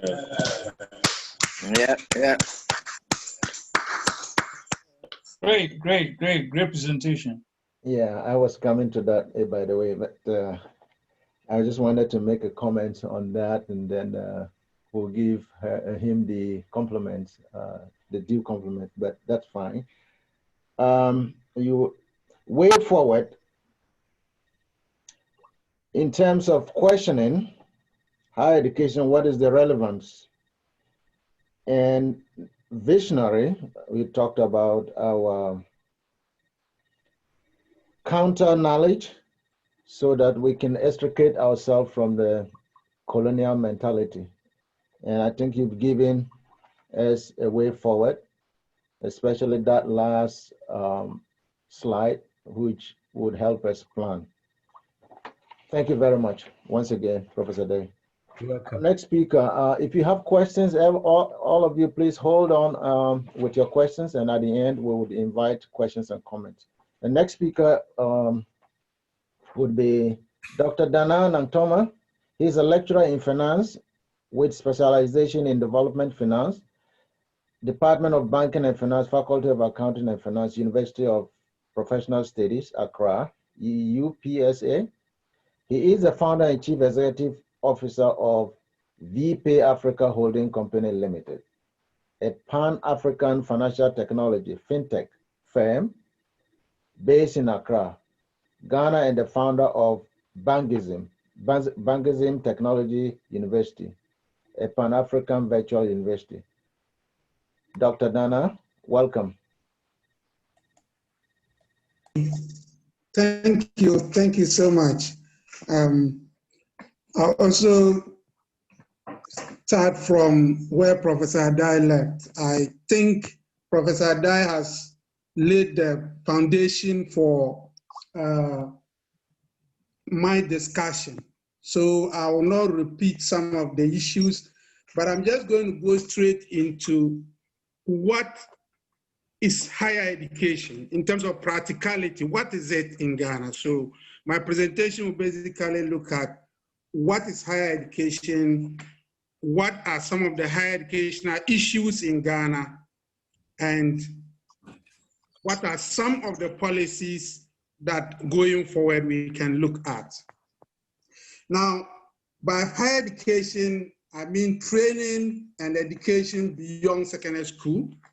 And this includes colleges of education, universities, nursing training colleges, specialized institutions, polytechnics, and other technical education centers. As at now, there are different types of higher education, and Professor Adai mentioned it. You have public higher education institutions, and you also have private higher education institutions. And with public, we have 10 universities, we have 10 polytechnics or technical universities. Now we have 2 polytechnics, 46 colleges of education, 7 specialized education centers or institutions, 21 nursing and midwifery training colleges. So that's on the public side. With regards to private, you have private tertiary institutions, you have 70 distance learning centers, you have 1 nursing training, 9 regional owned tertiary institutions, 1 registered foreign institutions, 4 polytechnics, 1, and then tutorial colleges, 6. 5 of the private universities are chartered universities, including Ashesi College. Now that we know the nature of the private or higher education sector, what are some of the issues, Professor Adai? One of the issues of higher education is about access to higher education. Access to higher education. As at 2029, according to World Bank data, 17.2% enrollment for tertiary education. Whilst this 17.23% is, you might say, is high, because it's higher than sub-Saharan average, which is about 12%. It is still lower than other countries like Philippines and other emerging countries. So even though our enrollment has been steadily increasing, if you look at it over time, it has been increasing over the last 10, 15 years. But where we are is still an issue that not a lot of people, so we have more demand for higher education than the supply of it. So in terms of access, there's still challenge, and it comes down to most of the things Professor Adai mentioned, issues of funding, infrastructure, faculty members. Now, student-lecturer ratio as at 2015 is about 161 to 1 lecturer. But I have been teaching for the last 10 years. And sometimes the average lecturer, depending on the course, you can have 200 students for a semester, or sometimes it could be more. So there's really the need for, there's burden. And then also looking at who is doing what. So if we take 2011, for example, Adai mentioned the need for technical and vocational education. In 2011, 23% of all admissions into public sector universities or public higher education went to polytechnics. and 14% went to teacher training colleges, and 62% enrolled in universities. There's still a bias towards university rather than technical education. But I must say that the government has upgraded like 8 technical polytechnics into technical universities, so that is also an issue. Now, so apart from access, there's an issue of funding, which Professor Adai mentioned. And if you look at data for the funding of tertiary education, government expenditure in Ghana, both in Ghana and across sub-Saharan Africa, has increased over time, generally, in terms of government expenditure, if you measure it against the GDP. For example, Ghana, with an average of over 4% of GDP is spent on education. But when it comes to tertiary education, expenditure on tertiary education has been just around between 15% and 20% over a 10-year period. That is between 2000 or 15-year period between 2001 and 2014. So on average, government spent 17.1% of the total education budget on higher education. Already Professor Adai spoke about other issues of, in terms of curriculum development. If you look at the education, the higher education sector, like Professor Adai mentioned, there's lack of vision. There's totally lack of vision. The sector, there's no policy direction as to what is the purpose of higher education. And sometimes I ask students, if you leave school, what do you want to do? And the kind of answers you get, students are looking at going into either government places where they probably can make more money, or going to the private sector. So, like Professor Adai, it is not just about education, but what kind of education are we offering our students? So that's also issues of policy, education curriculum, lack of vision, which I'm sure Professor Adai mentioned in his own presentation. So looking at, so what are the main challenges? Low access, inadequate public funding. I've already touched on higher education policy, including value systems and the mode of delivering higher education. Currently, most of the universities in Ghana, the mode of delivering is more of the production, just giving out knowledge. So there's less participation, less student involvement. So the lecturer comes and tells the student what to do, and then the student take it from the lecturer. And that is not, in my view, a very good way in higher education. What I have done, I mean, I teach finance, I teach business management. What I've done over the years is to ask my students to prepare their own individual, whatever they want to do. You have to come up with a plan. You have to decide on what you want to do in your life, and you have to come up with a plan.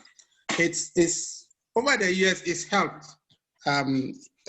So that's something we can look at. So in terms of low access, what do we do? If you have more than a little over 80% of people who ought to be in higher education, not in higher education, then there's a problem. How do we address this problem? In my view, we have to take advantage of digitalization of education. Digitalization of education, set up virtual schools, like the concluding part of Professor Adai's presentation, suggesting multi-varsities. So one way to go around this access is to set up virtual schools. In terms of public funding of higher education, I don't see it changing in the immediate near future, because we are running an educational system, like Professor Adai said, a neoliberal educational system, which tend to suggest that higher education benefits the individual than the society. So most of the policy advice that the World Bank gives the government is that, well, if you invest in higher education, it benefits the individual. So it is better to invest in basic education. And you can see it in the educational spending. Now, higher education policy, Professor Adai touched on it. There's lack of vision, there's lack of policy direction, and it is not just education. That education has to have a purpose. So these are some of the things. And so what I would briefly say is that for me, coming up with a policy on what the Progressive Alliance of Ghana will do in the future is very good. But experience is that political parties must engage with the people. Political parties, if you want to be relevant, you have to engage with the people. How can we engage with the people? I think that we should, as Professor Dai mentioned, the multi-university concept, which the party should consider seriously, so that you are able to set up a virtual university. This virtual university, you come out with a new curriculum, new way of doing things. For me, it will be to influence society through this process as we prepare. It is also a recruiting ground for recruiting members, I believe. But so one thing I would strongly suggest is that we should consider a virtual university with not just delivering the same thing, the same educational delivery as usual, but like Professor Adai suggested, you come out with a new vision, a new curriculum, and then you can engage society gradually.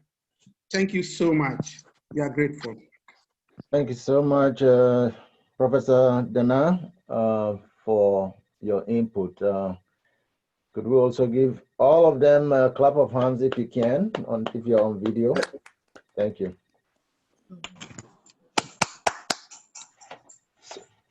Now, we were supposed to have a third speaker. Unfortunately, the third speaker has not been able to make it. Please, if you are not speaking, could you mute your microphone? Thank you. We would then invite comments, suggestions, questions from the public. And to do this, if you're on camera or you want to use the chat, that will be fine. Okay, Eugene, I probably want to have speak to some of the issues. Yes, sir. Go ahead. Okay. Yeah. So I think that we've had a very stimulating morning for those of us who are still in the morning and others in the afternoon. But I mean, key to this is that from both speakers, the African narrative is very important right from the beginning. And it appears that, the higher education institutions are simply producing assembly line graduates. That's the best way I can describe the products. And, and so essentially we're just turning out people in a very transactional way and not preparing them for the world.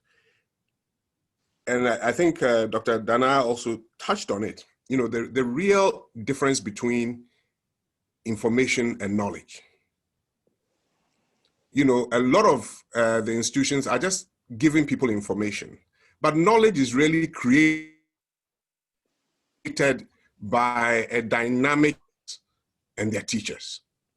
And so we have a long way to go, because what you find when you encounter a lot of these graduates is that they have a lot of information about things, but they really have not synthesized the information and are not really able to apply it to day-to-day life and to society in general.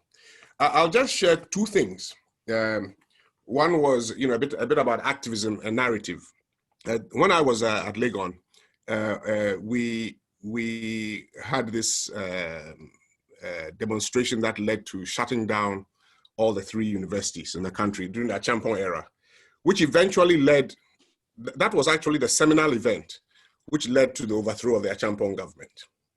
And it's interesting because people talk about it as the university students, but really what happened was that the students at Legon Hall, one hall, questioned an event in the country. We had a JCR meeting. This is where soldiers had beaten up one of our students. We had a JCR meeting and we decided that it was a matter of national importance and Legon Hall JCR could not handle it on its own. So we moved our JCR meeting to Commonwealth Hall and then moved it to Saba. Then we went round to Akwafu. Then we finally went to Volta Hall and called the women. And then the university community decided that we will go to town the next day. Mm-hmm. So, it's important. Sometimes it looks like, oh, we are just a small entity. What can we do to bring about change? We are just a small group of people. What can we do? But that's how it starts. It starts with critically examining the issues and saying, okay, from this point, are we equipped to do it? Do we need other tools to add to our ideas? And then we move forward. So one of my more interesting readings, the second anecdote I'll point out, is that because, of course, I'm a physician, I'm very interested in different healing methods. And so of late, I've been trying to find out what our own traditional healing knowledge is about. Mm-hmm. And it's very interesting. I'll be very brief because I think other people have things to talk about. But as a matter of fact, in Akan society, traditional healers go through a 3-year rigorous training program. Right. They go through medical school. Yeah. I mean, people look at them and say, oh, this guy is a medicine man or whatever. But they actually have a prescribed 3-year curriculum, which has been there for thousands of years or hundreds of years at least, and have a standard of knowledge and prescribed practices and ethics. So sometimes I think that we've allowed, as George said at the beginning,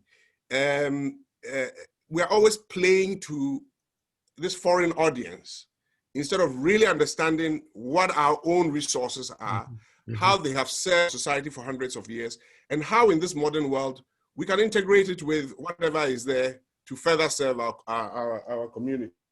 Yeah. My last one, George, is about registrar's power. My father was the first registrar of the university, so I can tell you a little bit about that.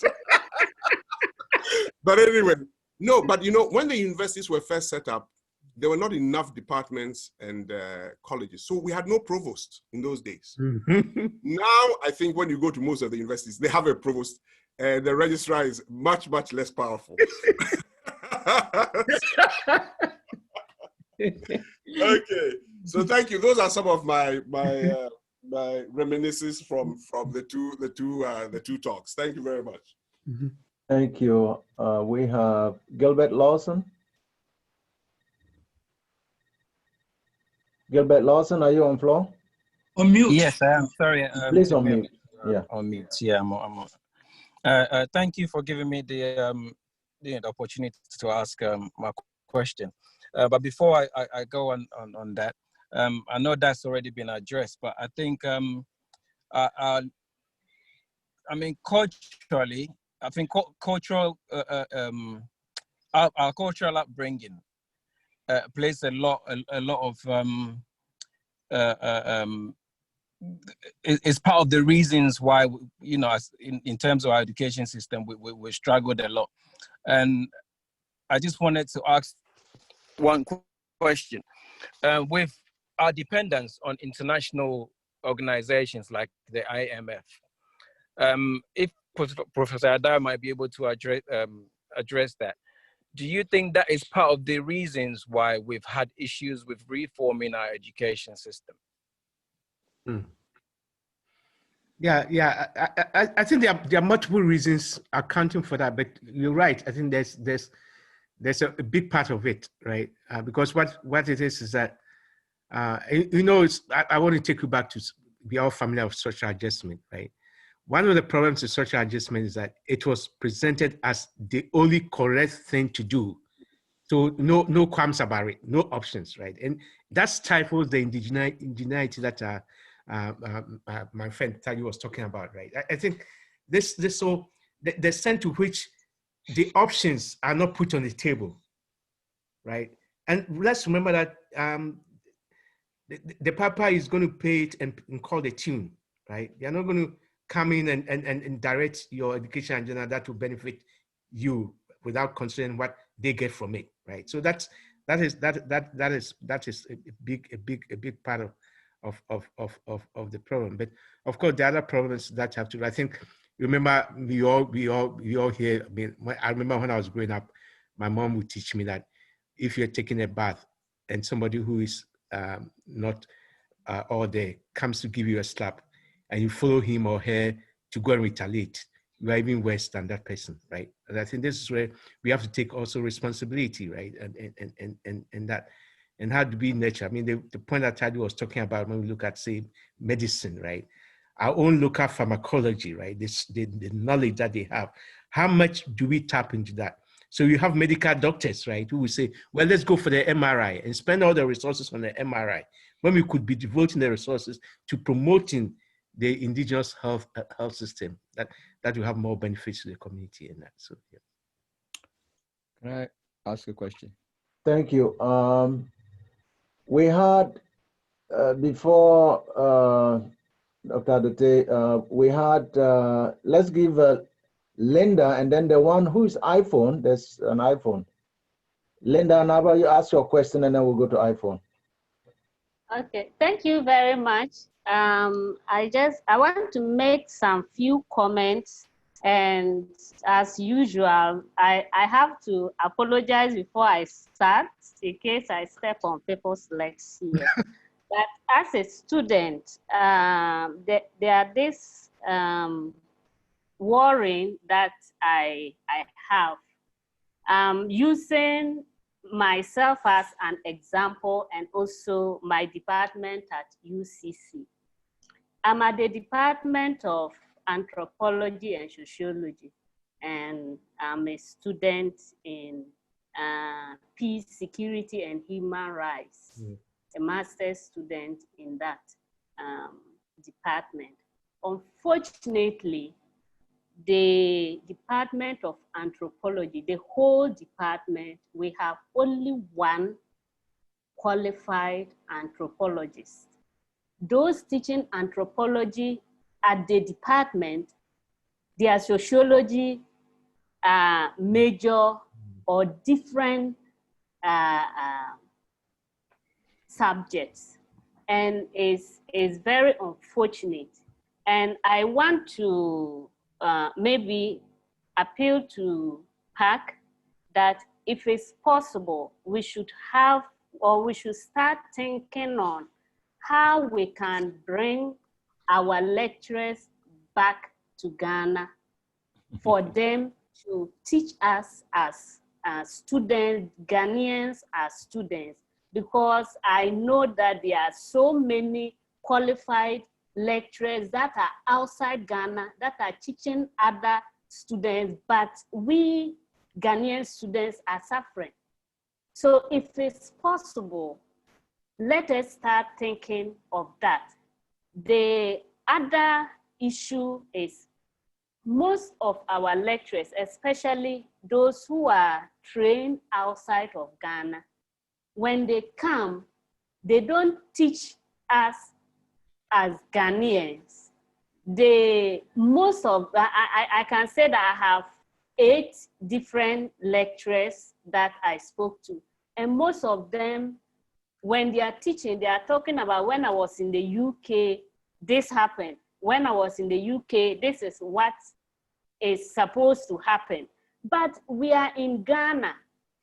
How are we as professors here, when we teach the doctors or the master students outside Ghana, how do we teach them to come back to Ghana to help us as Ghanaian students?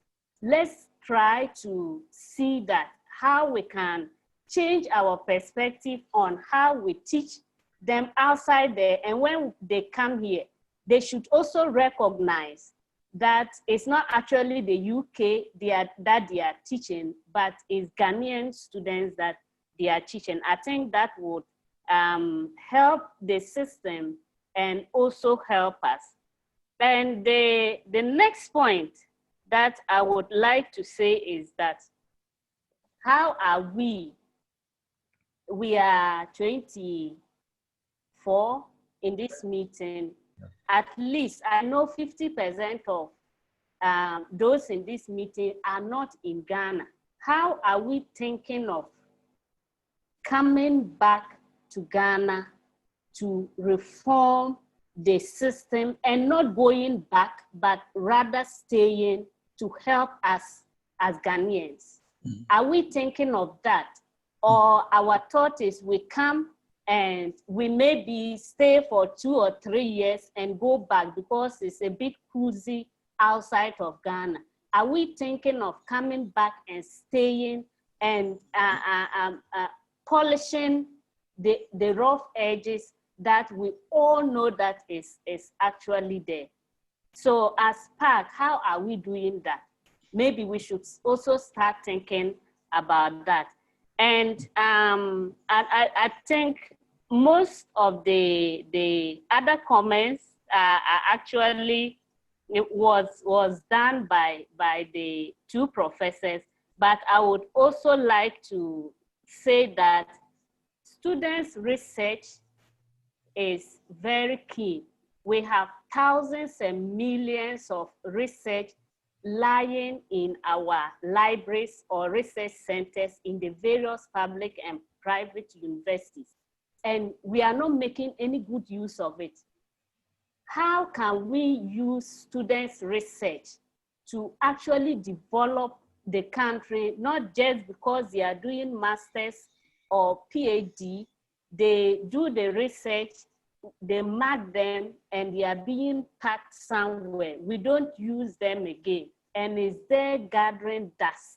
How can we bring the research to life? Because I believe that there are so many great ideas in those research, from science to humanities to vocational. There are so many research students have done over the last 20 years that have not been used. We have so many great research findings that we don't use them, but they are packed there. How can we utilize what students use their money, time, and risk their life to do? How can we put them to use as what progressive? Let's try to also think of that, and maybe I will stop here and maybe All right. I have yeah. Thank you so much, Linda. I would ask Professor Day or Chairman to respond. Yeah, no, I just want to respond. And Linda, I don't think you are stepping on anybody's toes. I think you are raising some very legitimate issues. But I want to broaden the conversation because we've heard so much of that type of argument, right? The problem is the structure and the system. It's not the bodies, right? It's not the bodies. I think unless we address the structure and the system, you can have the bodies come and the problem will simply reproduce. You saw the example I gave you about the lecturer coming from Medina, right? Yeah. How is that lecture going to be effective? Just simply because they are in Ghana? No, it's more than that. So I think, to me, I hear you. I think we need, and this is what Pat should do, right? How we draw that conversation, right? I believe that Ghana is not in short supply of experts. It's how we value the knowledge of these experts, right? It's how we value so I hear you in terms of that. I hear you have the question about people coming and teaching because they are students, they are Ghanaians, and teach them as Ghanaians. You're right. I think I see that, and I know that where there are cases where somebody would like to tell, well, when I was in Canada, when I was in the US, and we hear all those stories and that. So that is something, yes. But this is why I think it's so important, right? That you also think about, it's not just simply the body, right? It's also the knowledge that the body has, right? When they're in that particular space. And I think, to me, this is where students, right? Students also have a role to play. Students have a role to play in terms of challenging, right? And I can give you a personal example. I for the past 12 years, I've been spending 6 months here, 6 months there. And I remember one time being in Winneba, and one student telling me, in my class, the professor was talking similar to what you were saying. Oh, when I was in Chicago, when is that? He said, he told the lecturer, there's one man who is always in shorts, who is walking around here with a backpack. Do you know he's a professor in Canada? He doesn't go on like how you going on like you are. And you know what? The teacher basically, the lecturer just had a mark on him. That's what the student was telling me. So it's the part of the culture. And so I hear you on that. I mean, how we present ourselves, I think is very important. And on your last point about the students' research, you're right. I think what happens is that these things exist on the books, right? Nobody actually takes them and work with them. And I think that's part of our problem. How do we work with our own knowledge? And I think these are the things that I think myself, Tadi, and Dr. Dana, we were talking about. How do we work with our own knowledge in that context? Yeah. So let me add something to that. I think, Linda, you've raised a lot of very important points. To George's point about structure, I'll go back to one thing that Kwame Nkrumah said. He said, it's not where you are, but what you do. Okay, it's very, very important. Not where you are, but what you do. Because, so in my, just like George, I teach here at the University of Alabama, and I also teach at your university, University of Cape Coast, at the medical school. Yeah, and one of the other things that we are involved in my university in particular, to give you an example, we've set up a collaboration between University of Alabama, UCC, UG, and Central University to try to help foster research, a continuous collaboration, not a one-time thing, so that we have partnerships between faculty, okay? Because this speaks to George's point about building capacity. The faculty at Cape Coast, for example, they have such a high teaching load that it is very difficult for them even to do proper research as faculty. However, if we can partner with them, we can bring some of our resources to them in a continuous way so that they can also advance themselves. Okay, so that's one thing. And I'm very much aware of the anthropology thing because we were there and there was only one anthropologist. Everybody was a sociologist. And there are many departments like that where people are just winging it because there are not enough people around to actually teach the courses. But to speak to your last point, which is a very important one, is what do we do with all the knowledge that people put together? In Ghana, we've had all kinds of institutions. And one of those institutions that was set up was the CSIR, Council for Scientific and Industrial Research. It's an institution that is there. That is what its mandate is supposed to be. to look at research that's conducted all over the country, to look at how it can be applied in society, etc. But do you think none of these governments that have come in for the last 20, 30 years have ever funded that organization properly? So the structures are there, but they are not functioning like they are supposed to. So I think that also to Dr. Dana's point about technology, technology allows this kind of collaboration I'm talking about between my university and yours. I'm able to sit here just like we're having this discussion and actually teach students in Cape Coast. And I've been teaching them for the last 10 years or so. So I have a sense of the culture of the place, what the impediments are, what they can do, what they can't do, all of those things. So I think that the future is bright. I think we have a lot of technology. We have a lot of Ghanaians all over the world who can contribute their time individually, but also through structures that will endure over time after they are gone. The collaboration between the institutions will be there, and those things will continue. So I think that your points are very good, and some of us are already doing some of those things and laying the foundation for those things to carry on, ahead, into the future. Yeah, thank you. Thank you so much, Professor Olsen and Professor Day. Dr. Nantoma, do you have something to say, or it has been covered? Yes, please. Two things. One about the students' research. A couple of years ago, I started to research into coconut milk, how to produce coconut milk. And through my research, I got a student dissertation from, I think, KNUST, a biochemistry student.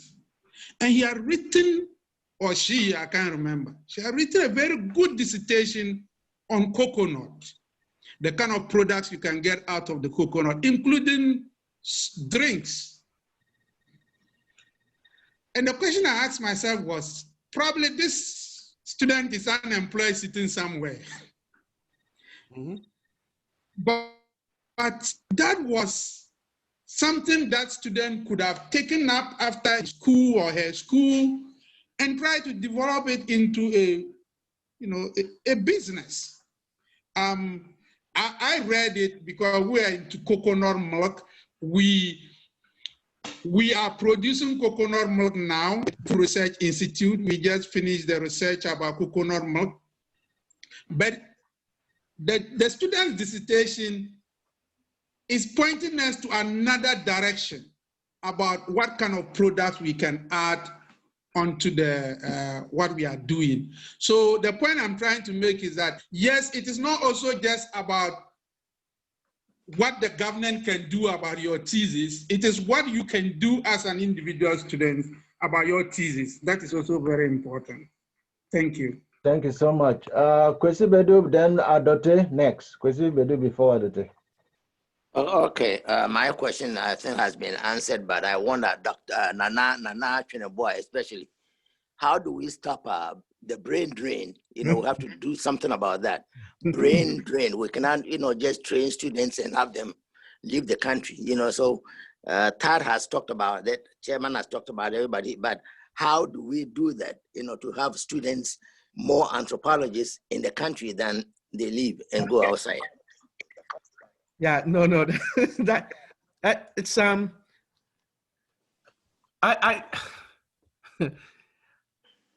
think yes. I think to me working on the system and the structure, right, to make it very not I wouldn't say conducive, but actually more appropriate to how we promote and generate local scholarship. I think it's going to be key. Yeah. Is going to be key, and I don't want to dismiss the problem of the brain drain.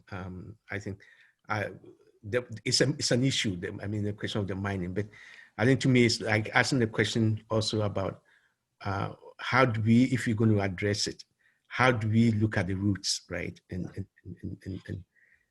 develop strategies to deal with that. And I think I like what Tadi was saying, which is that we have to look at it in terms of a synergical process, right? It's where on the one hand, right, it has to be multiple tracks. Given what this is what we have at the moment, how do we ensure that we do have that relations going on in a way that is sustainable, right? In a sustainable, that on the one hand, we want to tackle the problem of the brain drain, but we also want to make sure that, okay, we are aware of what is happening, that the experts or our own local scholars who are outside can also find ways to work with our local scholars to create that scholarship that we want in that. I guess my resistance has always been where people only see the brain drain as the only problem that we have to deal with and not look at it in terms of systemic and instructional, systemic and also institutional aspects of the problem. My reading is that there are many folks who are actually outside, right, who really want to come home if you are going to be valued, who really want to, I get that sense, right, who would come home if they are going to be valued. But I think it's a question of where, in fact, there's even some hostility to somebody coming from outside, because somehow there's this idea that, oh, they think they're outside and therefore they know everything, right? Yeah. Thank you. We would have Adote, then we have Alorga's hand, which was up to, and then James, and then we'll have Dr. Okulu later on. So, Adote, you have the floor. Okay, thank you very much. I would like to give 2 bits of information, and then I have a question for the speakers. The bit of information, okay, the first bit of information I want to give is this, that as I'm sure many people know, there's been a wave in different parts of the world to decolonize sometimes universities, sometimes departments, sometimes curricula, and so on. And what strikes me is that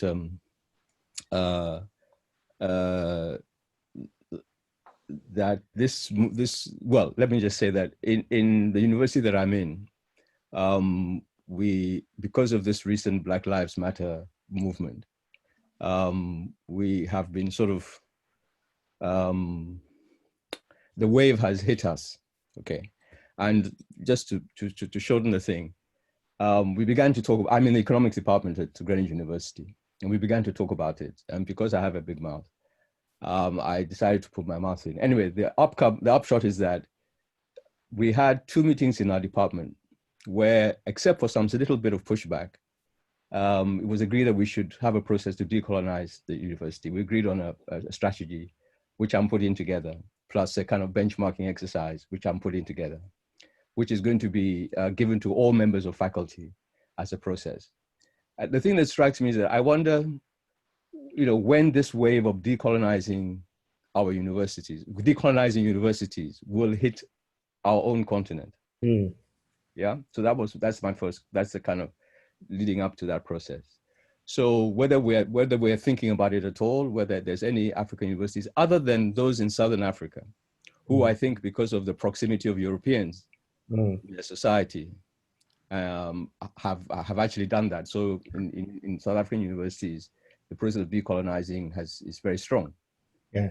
In the rest of the continent, it seems not to be so strong. The only thing I can think about, as I said, the reason for that is that there's so many Europeans in those societies that it becomes so obvious that their universities are not decolonized. Anyway, so that's one thing I wanted to say. The other thing I wanted to say is that, just by way of information, is also that, Taju's mentioned, the process of indigenous knowledge treatment. And I mean, there's Zimbabwe in the area of mental health has got a elaborate program which brings the traditional knowledge about how to treat mental health into the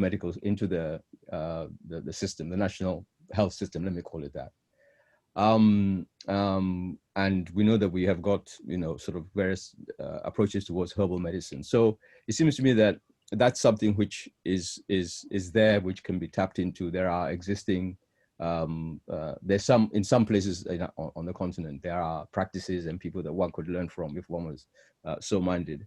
Last week, I think, in South Africa, they opened something called the Thabo Mbeki Center of Public and International Affairs, which is part of the University of South Africa, which has been going for a long time. And Thabo said something in the speech that launched the thing, which is now striking me, and I want to make a suggestion around it. He mentioned that in Tanzania, they had a practice during the time of Nyerere where they kept a record of all the dissertations by postgraduate students. And I'm thinking, given the technology we have today, and given the length of time that our students have been producing dissertations, what would stop us saying to all African students for the last 50 years, give us a copy of your dissertation, we will put it online. Yes? So that we can access it from wherever we are, but we know that we're going to an African resource.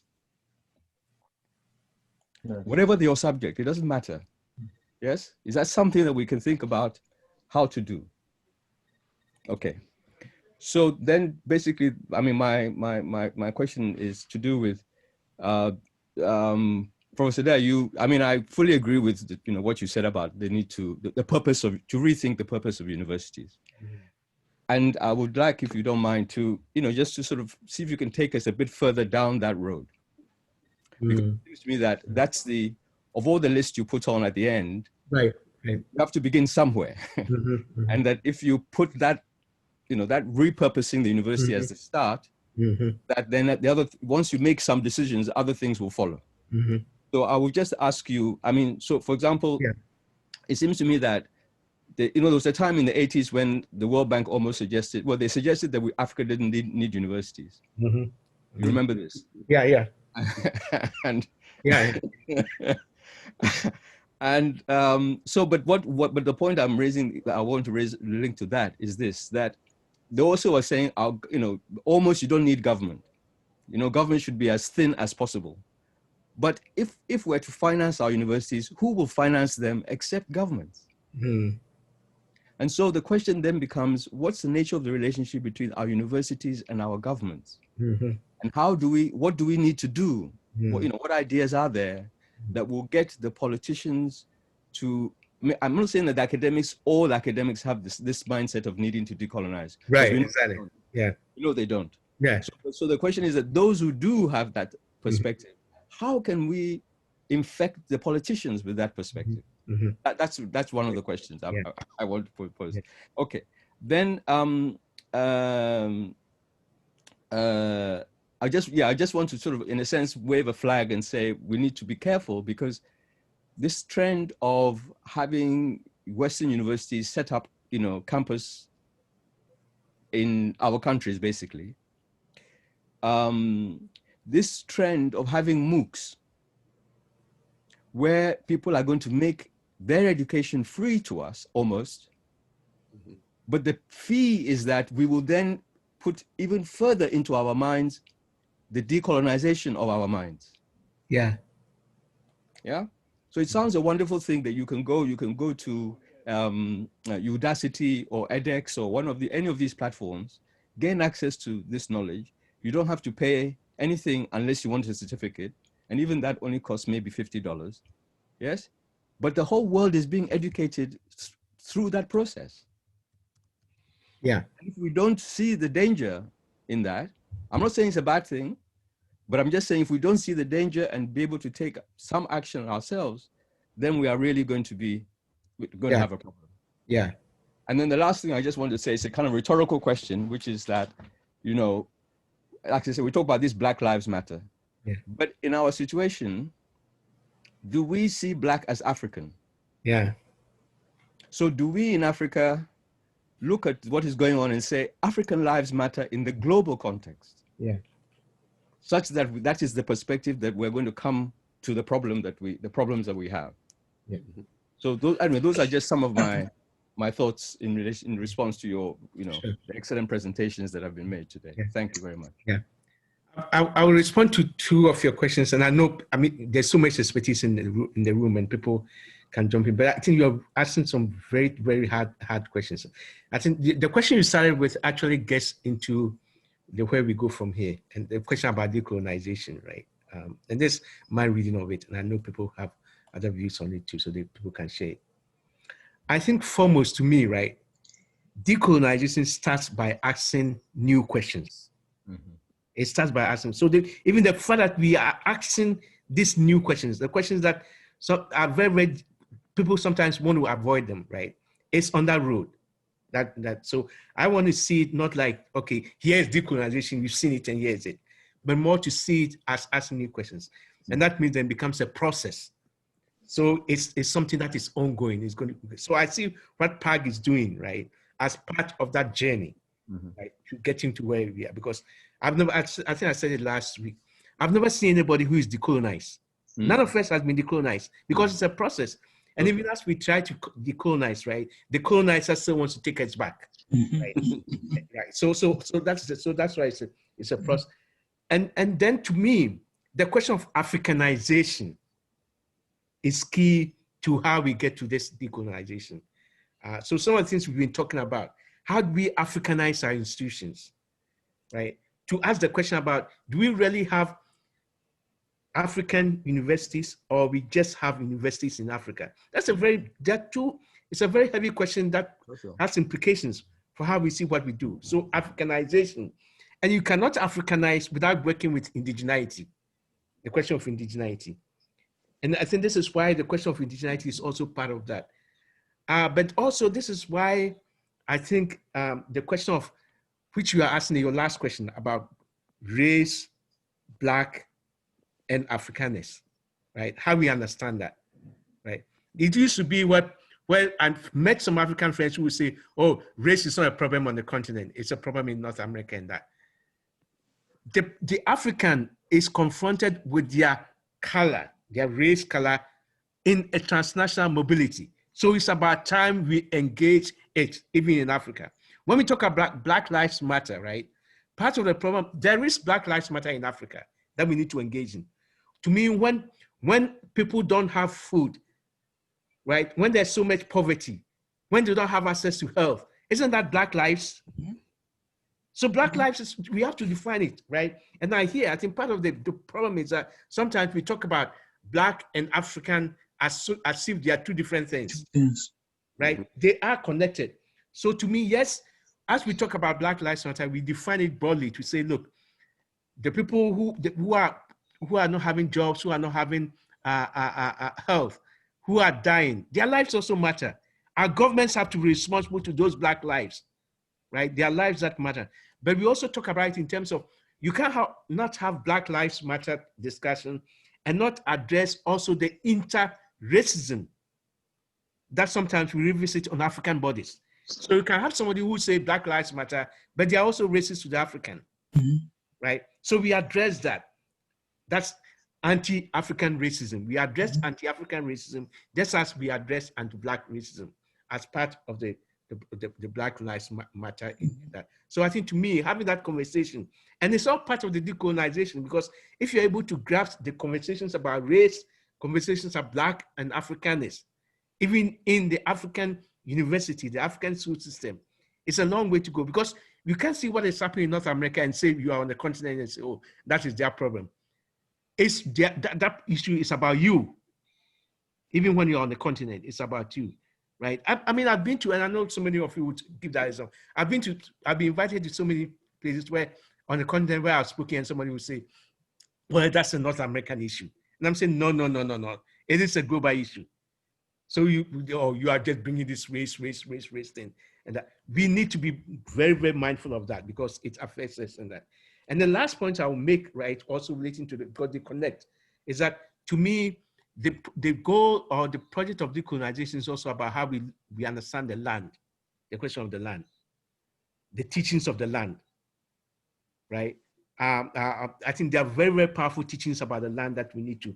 I think when we look into our communities, the fact that to me, land is also about relationships, understanding relationships. How do we talk about relationships within our institutions? The relationship between our students and faculty and staff. How do we build communities within our relationship so that it doesn't become hierarchical, but it becomes more of what? A dialogue in circles rather than hierarchies, not power hierarchies, but in circles. Those are part of the road to decolonization. And of course, I think to me, I think in the African context, we cannot talk about decolonization without also raising the question of restitution, right? restitution, because what has happened is that we talk about restitution, right? Oh, as if it's only about enslavement. But we talk about restitution in terms of the responsibility, right, that people have for what has happened to our continent. There are some of us who would say, oh, colonialism ended a long time ago. No, it hasn't. It's still going on. Mm-hmm. It's still going on. And we need to be very, very frank and talk about it in terms of part of the project of decolonization is about restitution, giving back that was taken from us. There's a powerful knowledge that was taken from us that we have never had an answer to. And that is what might have been if colonialism had not happened. And I want to work with that. Don't tell me that colonialism was going to happen. It was intentional, right? It was purposive. And so we will never have an answer to that what might have been. And that should move us to think about the new futures that we are talking about. If we build our learners, our young learners in schools, in the universities, in the Ghanaian schools, and that there's that possibility of what might have been, and let's work towards that. We are more on the road to that decolonization, right? We have somehow presented as if we have no choice, right? That all what we have to do is we want to be part of the global this, and therefore we have to follow this. And so there are no possibilities of thinking outside the boundaries, imagining new futures. Right? That something different is possible, and be able to talk about this. I know people want to jump in on that. Hillary, please mute. Thank you so much.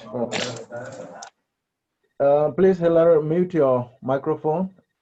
We would have Mr. Olorga and then Professor Okulu next.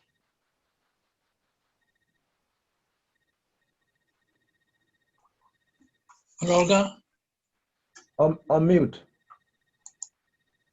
On mute, please. Yeah. Okay, thank you. A lot has been, I've learned a lot actually. But anyway, the way I see it is this.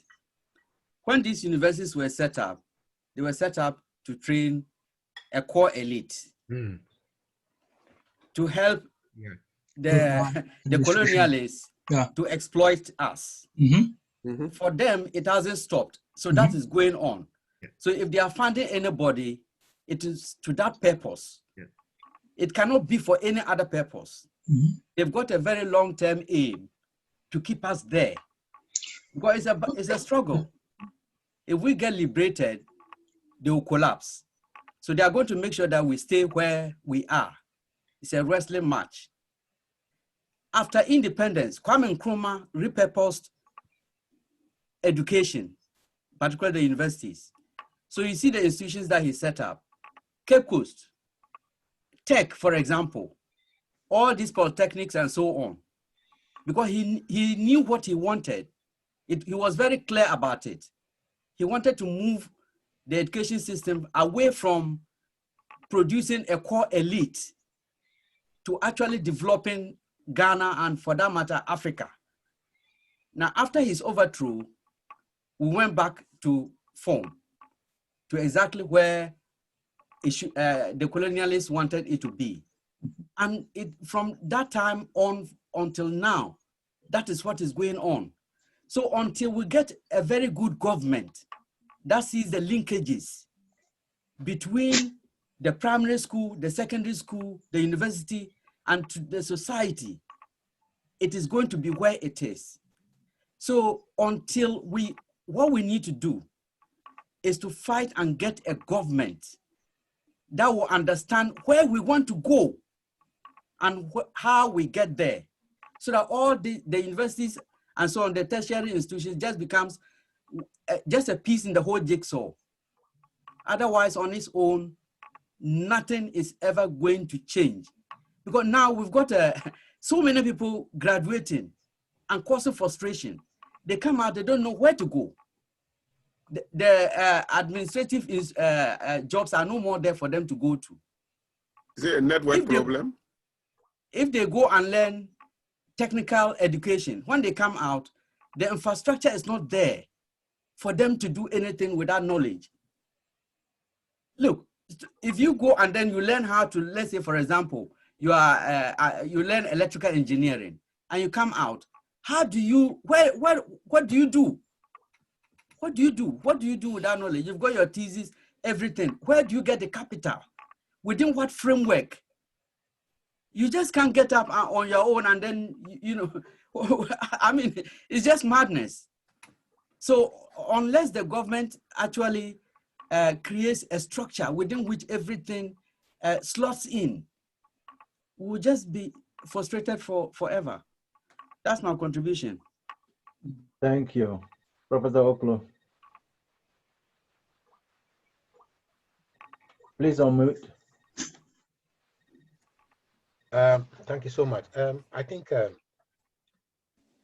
topic is very exciting because the presenters too have been very exciting, and I'm very grateful.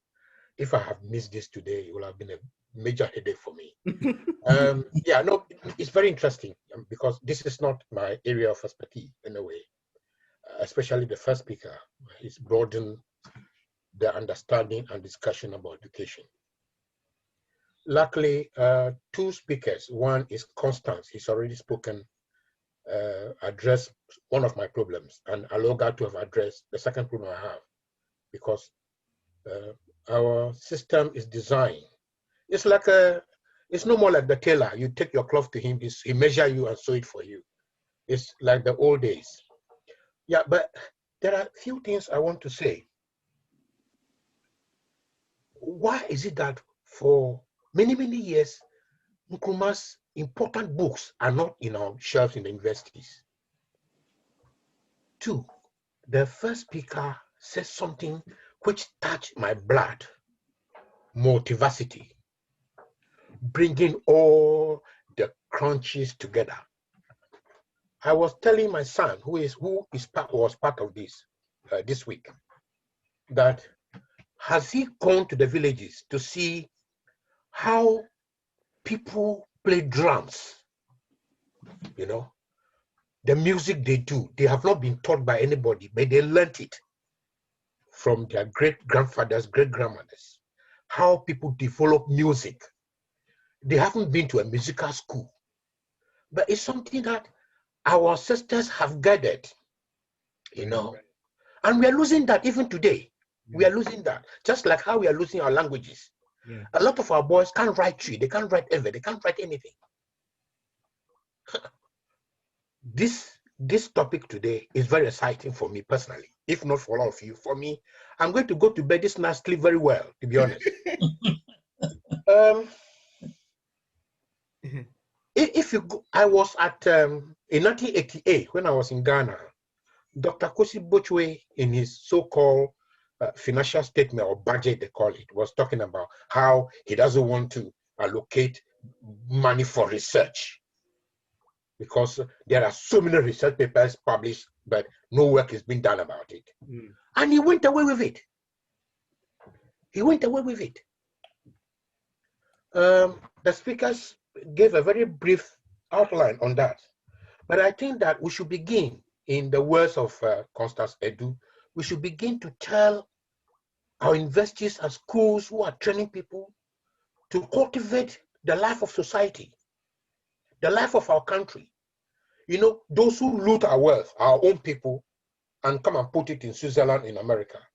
If we get them to educate themselves and believe that our country is most important, people will die for our country. There are a few people who have fought and died, and some of them who are alive, which I respect. Aloga is one. You know? So what I'm saying is that our education system must be transformed. And even currently, the land, the huge amount of land Nkrumah had for our universities, have all been taken away. Yeah. What are we doing about it? No, I don't want to waste anybody's time. The multivacity that the first speaker spoke about is very deep in my heart. Why? Because go to the villages, go to the communities. People are learning from their past elders, and they are doing wonderful things. One is music, which I love. When I go to my village and they're playing Baja, the whole thing goes into my blood. And sometimes I ask myself, they haven't been to university, but they learned it from their great ancestors, and they carry it on.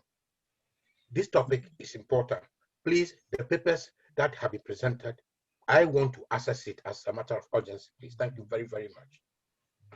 Thank you, Professor Okulu. We all know that wisdom and education are not the same. And that's what our forefathers had that we don't value and recognize these days. Thank you so much for your comment. Anyone else?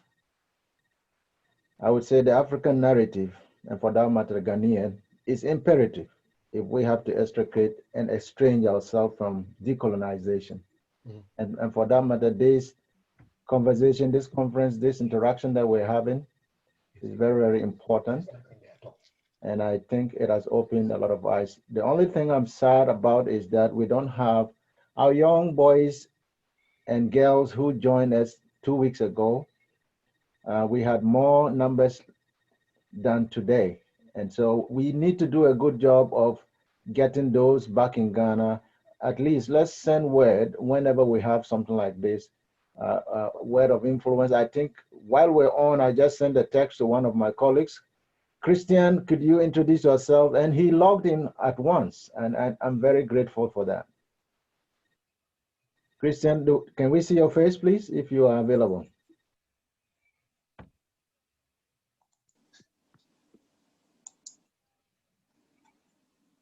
Let's keep going until. Hello, Christian. Until he's available.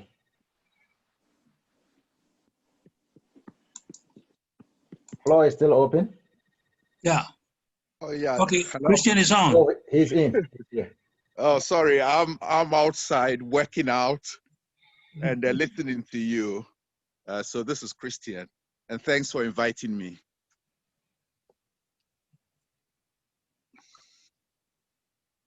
Christian, where in Ghana are you now? Where are you? Actually, I'm in the U.S. I'm in Pittsburgh, Pennsylvania. Okay. Because I was going to say a lot of people seem to be having technical difficulty logging on. Oh, okay. And that may also account for the not so robust turnout. I see. Even a couple of our presenters that have been scheduled were not able to log on. Anyway, thank you for coming on. All right, thank you. I think the moderator was asking if you had any comments or questions. Not really. I was just listening to the comments, and these are very, very impressive comments. I don't have anything particularly to add. Thank you. You are in electrical engineering, is that right? Yeah, I am actually not an academic. I'm an electrical engineer. I work in the manufacturing industry. Great. We'll probably need your input at some point in time. Yeah, next time when I'm better prepared, I will talk on the technical education. Thank you. All right. I want to know if Mr. Mate Dodu is here. I've seen his name among the, Yes. I'm right here. Yes, he spoke earlier on. Oh, okay. Yeah. I wanted to know if he's here because I wanted to hear him, participate or something. A lot of yeah. Okay. I am participating. I'm not saying much. That's because I'm taking in quite a bit. Okay. The task or the job seems to be so daunting. I am really and because right through all the two presentations, I was taking notes, and I was still relating it to things on my own thought. And the main conclusion from all of that is that your voice is so faint and far away, Mate. Hello. Your voice is faint and far away from the device, so we. Oh wow. Yeah. Okay. It must be the technology issues we're just talking about. Oh, now we can hear you better. Is it better? Yeah. Okay. Yeah, I was saying that the task or what we need to do seems to be so daunting. There's just so much that needs to be done, and everything has to be in a structural, tackled in a structural way. You cannot. There are no individual things that need to be done. It seems everything is structural. Oh, hi, Johnny. How's it going? Hello. I'm still pending. Sorry. Yes, you are still on. Please, if you're not speaking, could you mute your microphones? Mate, you're still on floor. Okay, so well, basically what I was saying was that because things need to be handled in a structural way, to some extent, to me, we need a more, how should I put it? We need to tackle this in a big way, in essence. And it doesn't look like we're doing that. Just presentations and conferences might not be enough for us. We need more or less like a retreat. Go away somewhere and come up with a big plan to tackle what needs to be done. And to a large extent, a lot of us online here are a little bit advanced in age, and we need to involve the younger folks in it. A lot of what I know, or a lot of what I have learned, it's practically because I lived during the Nkrumah period. And that's where most of what I have got formed. The younger people probably don't have that. And to some extent, I'm a little, I feel bad about the fact that I haven't been able to, or we haven't been able to provide some of that, what we got from the Nkrumah period to the younger folks. And to a large extent, that's my concern. Thank you, Mate. Thank you to the presenters. Thank you to everyone.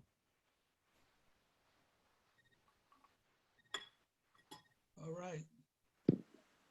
All right.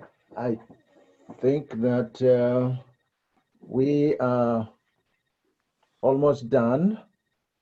And who is 962140? I was also wondering. Yes, Zalawga. Did you say something? No, I was wondering who that number is. Oh, okay. 962140. Yeah, 962140. Who are you? No answer. Okay. All right. So are you 962140? Are you in Washington, D.C.? Are you in Arlington, Virginia? Or in Ghana, in Accra, Ghana? Still no answer. Okay. Is Chairman, are you available? I would like to conclude by saying we have to question what we do in the higher education to be able to create a vision for the future. We have to create indigenous knowledge to culturally exchange ourselves from the Western ideologies, not scornfully resenting our own culture and beliefs. Decolonization will involve production of indigenous knowledge, and we cannot do that without indigenous knowledge. And we cannot do that without African universities. The concept of African universities and not universities in Africa as explained by Professor Day. Thank you so much, all of you, and thank you for listening. Is the chairman available? I want to hand it back to Chairman for closing remarks if he's available. I think he may have dropped off. Yeah. Ian is available. Yeah, I will still go back to Ian. He put a message on saying he had to go to somewhere. Yeah. Oh, okay. Yeah, he did. So Ian, can you give us closing remarks, please? Okay. Just as Eugene has said, it's been a very, very, very useful discussion. And then particularly our two speakers, Danny and then Nana. In actual fact, we have all learned a lot, you know, and sometimes I wonder with all this knowledge, what we can do to advance our country. Education is very, very crucial, very important. And we have to do everything in the political program that we are developing. We will come back to them, even though I hope they will give us their notes and we need their content in that section, you know, to help to develop it, you know, so, and then sell it to the public. I would also like to say that the next meeting is on the 31st, 7th. 7th. The 7th of November. And it's on 7th yeah. of November, and it's on social justice. Yeah, 7th of November. Yeah. And it's on social justice. And Yeah, I our hope moderator is here, Phyllis Datson-Born. Yeah, we'll be working the details later. She's waving to us, and then I'm sure we'll get other people in Ghana. Yes. Who will participate. If we don't have your details, please put it on the chat so that we can pick it up and get into contact with you. I think almost all of you either belong to CNA or Social Justice Movement, you know, or any of the associated organizations. If you don't and you want to belong to any of us, do contact us or contact the secretary of CNA, and they'll put you appropriately. Thank you all for coming, and we are very grateful, and we can't thank Nana and Nani enough. Nana has really, last 2 weeks, he did extremely well, and he agreed again. It is not easy for somebody like him teaching, being a chief. Anyway, Nana, when you come to Ghana, you can, and I'm in Ghana, I can come and clean your shoes for you so that you can have time to do research and then educate us more. So I'm at your service. And again, I did talk the other time, and we are happy to see him again here. Alolga, everybody, we're happy to see you, and keep on coming. And what we should try, all of you, you have brothers, you have sisters, you have cousins, you have nephews in Ghana. Please, when you get the invitation, send it to them. This I think the number is small because I just wanted to do an experiment. I decided normally what I do is that on Friday, I send out invitations again, you know, but I wanted to see the commitment of people, you know, to this cause. So I deliberately didn't send out reminders. But if it means we have to keep on sending reminders, we'll do it. Without taking much of your time, thank you all. And let's clap for ourselves. And then distress. Okay, I can clap, you know, but I will. Okay. Okay. Thank you. All right. Have a good week, everybody. All right. And we'll see you in 2 weeks. Oh, I just want to say that we'll see you on the 7th. I'm shocked that Dan didn't put in a word, you know. Dan, what happened? Well, I'm listening. I'm being educated. Dan is a technical producer, so he has to make sure that everything is working properly. Okay. Anyway, thanks to Dan for his technical work. Yes. All right. All right. And special thanks to Linda. You know, you did very good presentation. I enjoyed yours. Okay. Daniel, I'll get in touch with you, Daniel Aloga. Yeah, I've seen your response. I'll check online. Yeah, I'll get in touch. And there's also another Daniel here who didn't introduce himself. Adongo. Oh, hello. okay. Oh, hello. Introduce yourself. Yeah. So we have 3 Daniels. Yeah. Okay. Yeah, my name is Daniel Adongo. All right. Yeah, I'm here in the UK. Okay. Hello, welcome. Thank you. But stays in most of the time in Ghana, so you've forgotten to say that. Yeah. Yes. Your base is really Ghana, isn't it? Accra. Yes, I'm based in Accra. All right. I was invited by Yen, so it's been a very exciting presentation. That's good. Yeah. Glad you like it. So we'll see you all on the 7th. On the 7th. Hello. Okay. Hello. Hello. Thank you very much. I've enjoyed the session. May we know who is speaking? William Odoy. My phone is Huawei Lite Pro.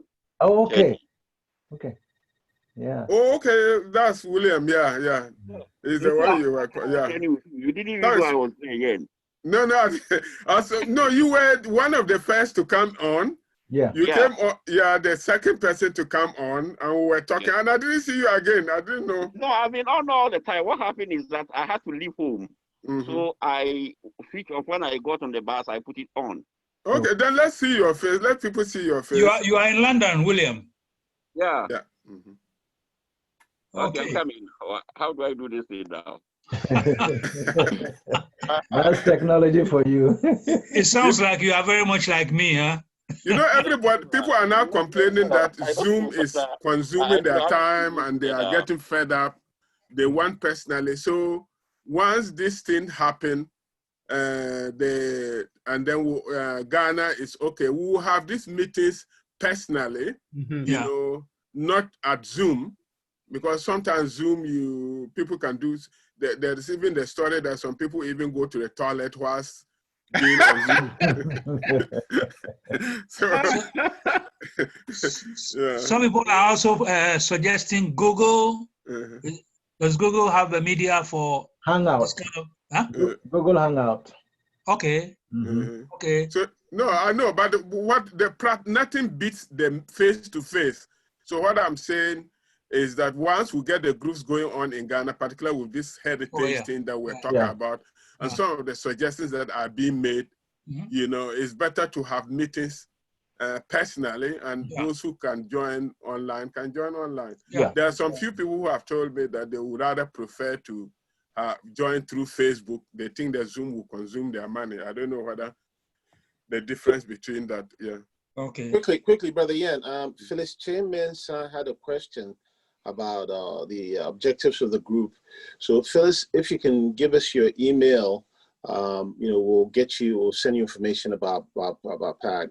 All right. So if you can get your email in the chat, we'll send you information about PAG. Okay. All right. And also, if you can also look at the website, there is some few information about it there. Yeah. Okay. I think in the future, we'll probably have to find a way to post the web address and at least so people can post whatever questions they have on our website or through our website regarding PAG, I mean. So anyway. Is there anybody who didn't introduce themselves? Christian Beck? He's done that. He's done that. Yes. I think that I would like to especially appreciate and thank Professor Adote and Oklo for their presence. That means a lot for the youth who joined earlier on. To have different faces coming every time we meet. Okay. Okay. So, James, here you are. James, introduce yourself. Yes, James Lamptey. Okay. Yeah, from Toronto, Canada. Great, great, welcome. Thank you. Okay. Okay, so we'll see you all on the 7th of November, at the same time, same place. Okay. Phyllis and her crew will be ready for a very lively discussion. We'll be talking about social justice. There's usually 3 areas of social justice. I think we normally will be talking about child welfare, about gender equity, gender equality, and then you know, when it comes to the economic aspects, mostly concentrate on issues like unemployment, safety net for the elderly, you know, and that sort of thing. So, you know, get ready with the questions, and Phyllis and her crew will be ready to provide you a very lively information. Okay. See you on the 7th. All right. All right. See you. Thanks. Bye-bye. All right. Bye-bye. Bye. Bye, everybody. Bye-bye. Bye, officially. Okay.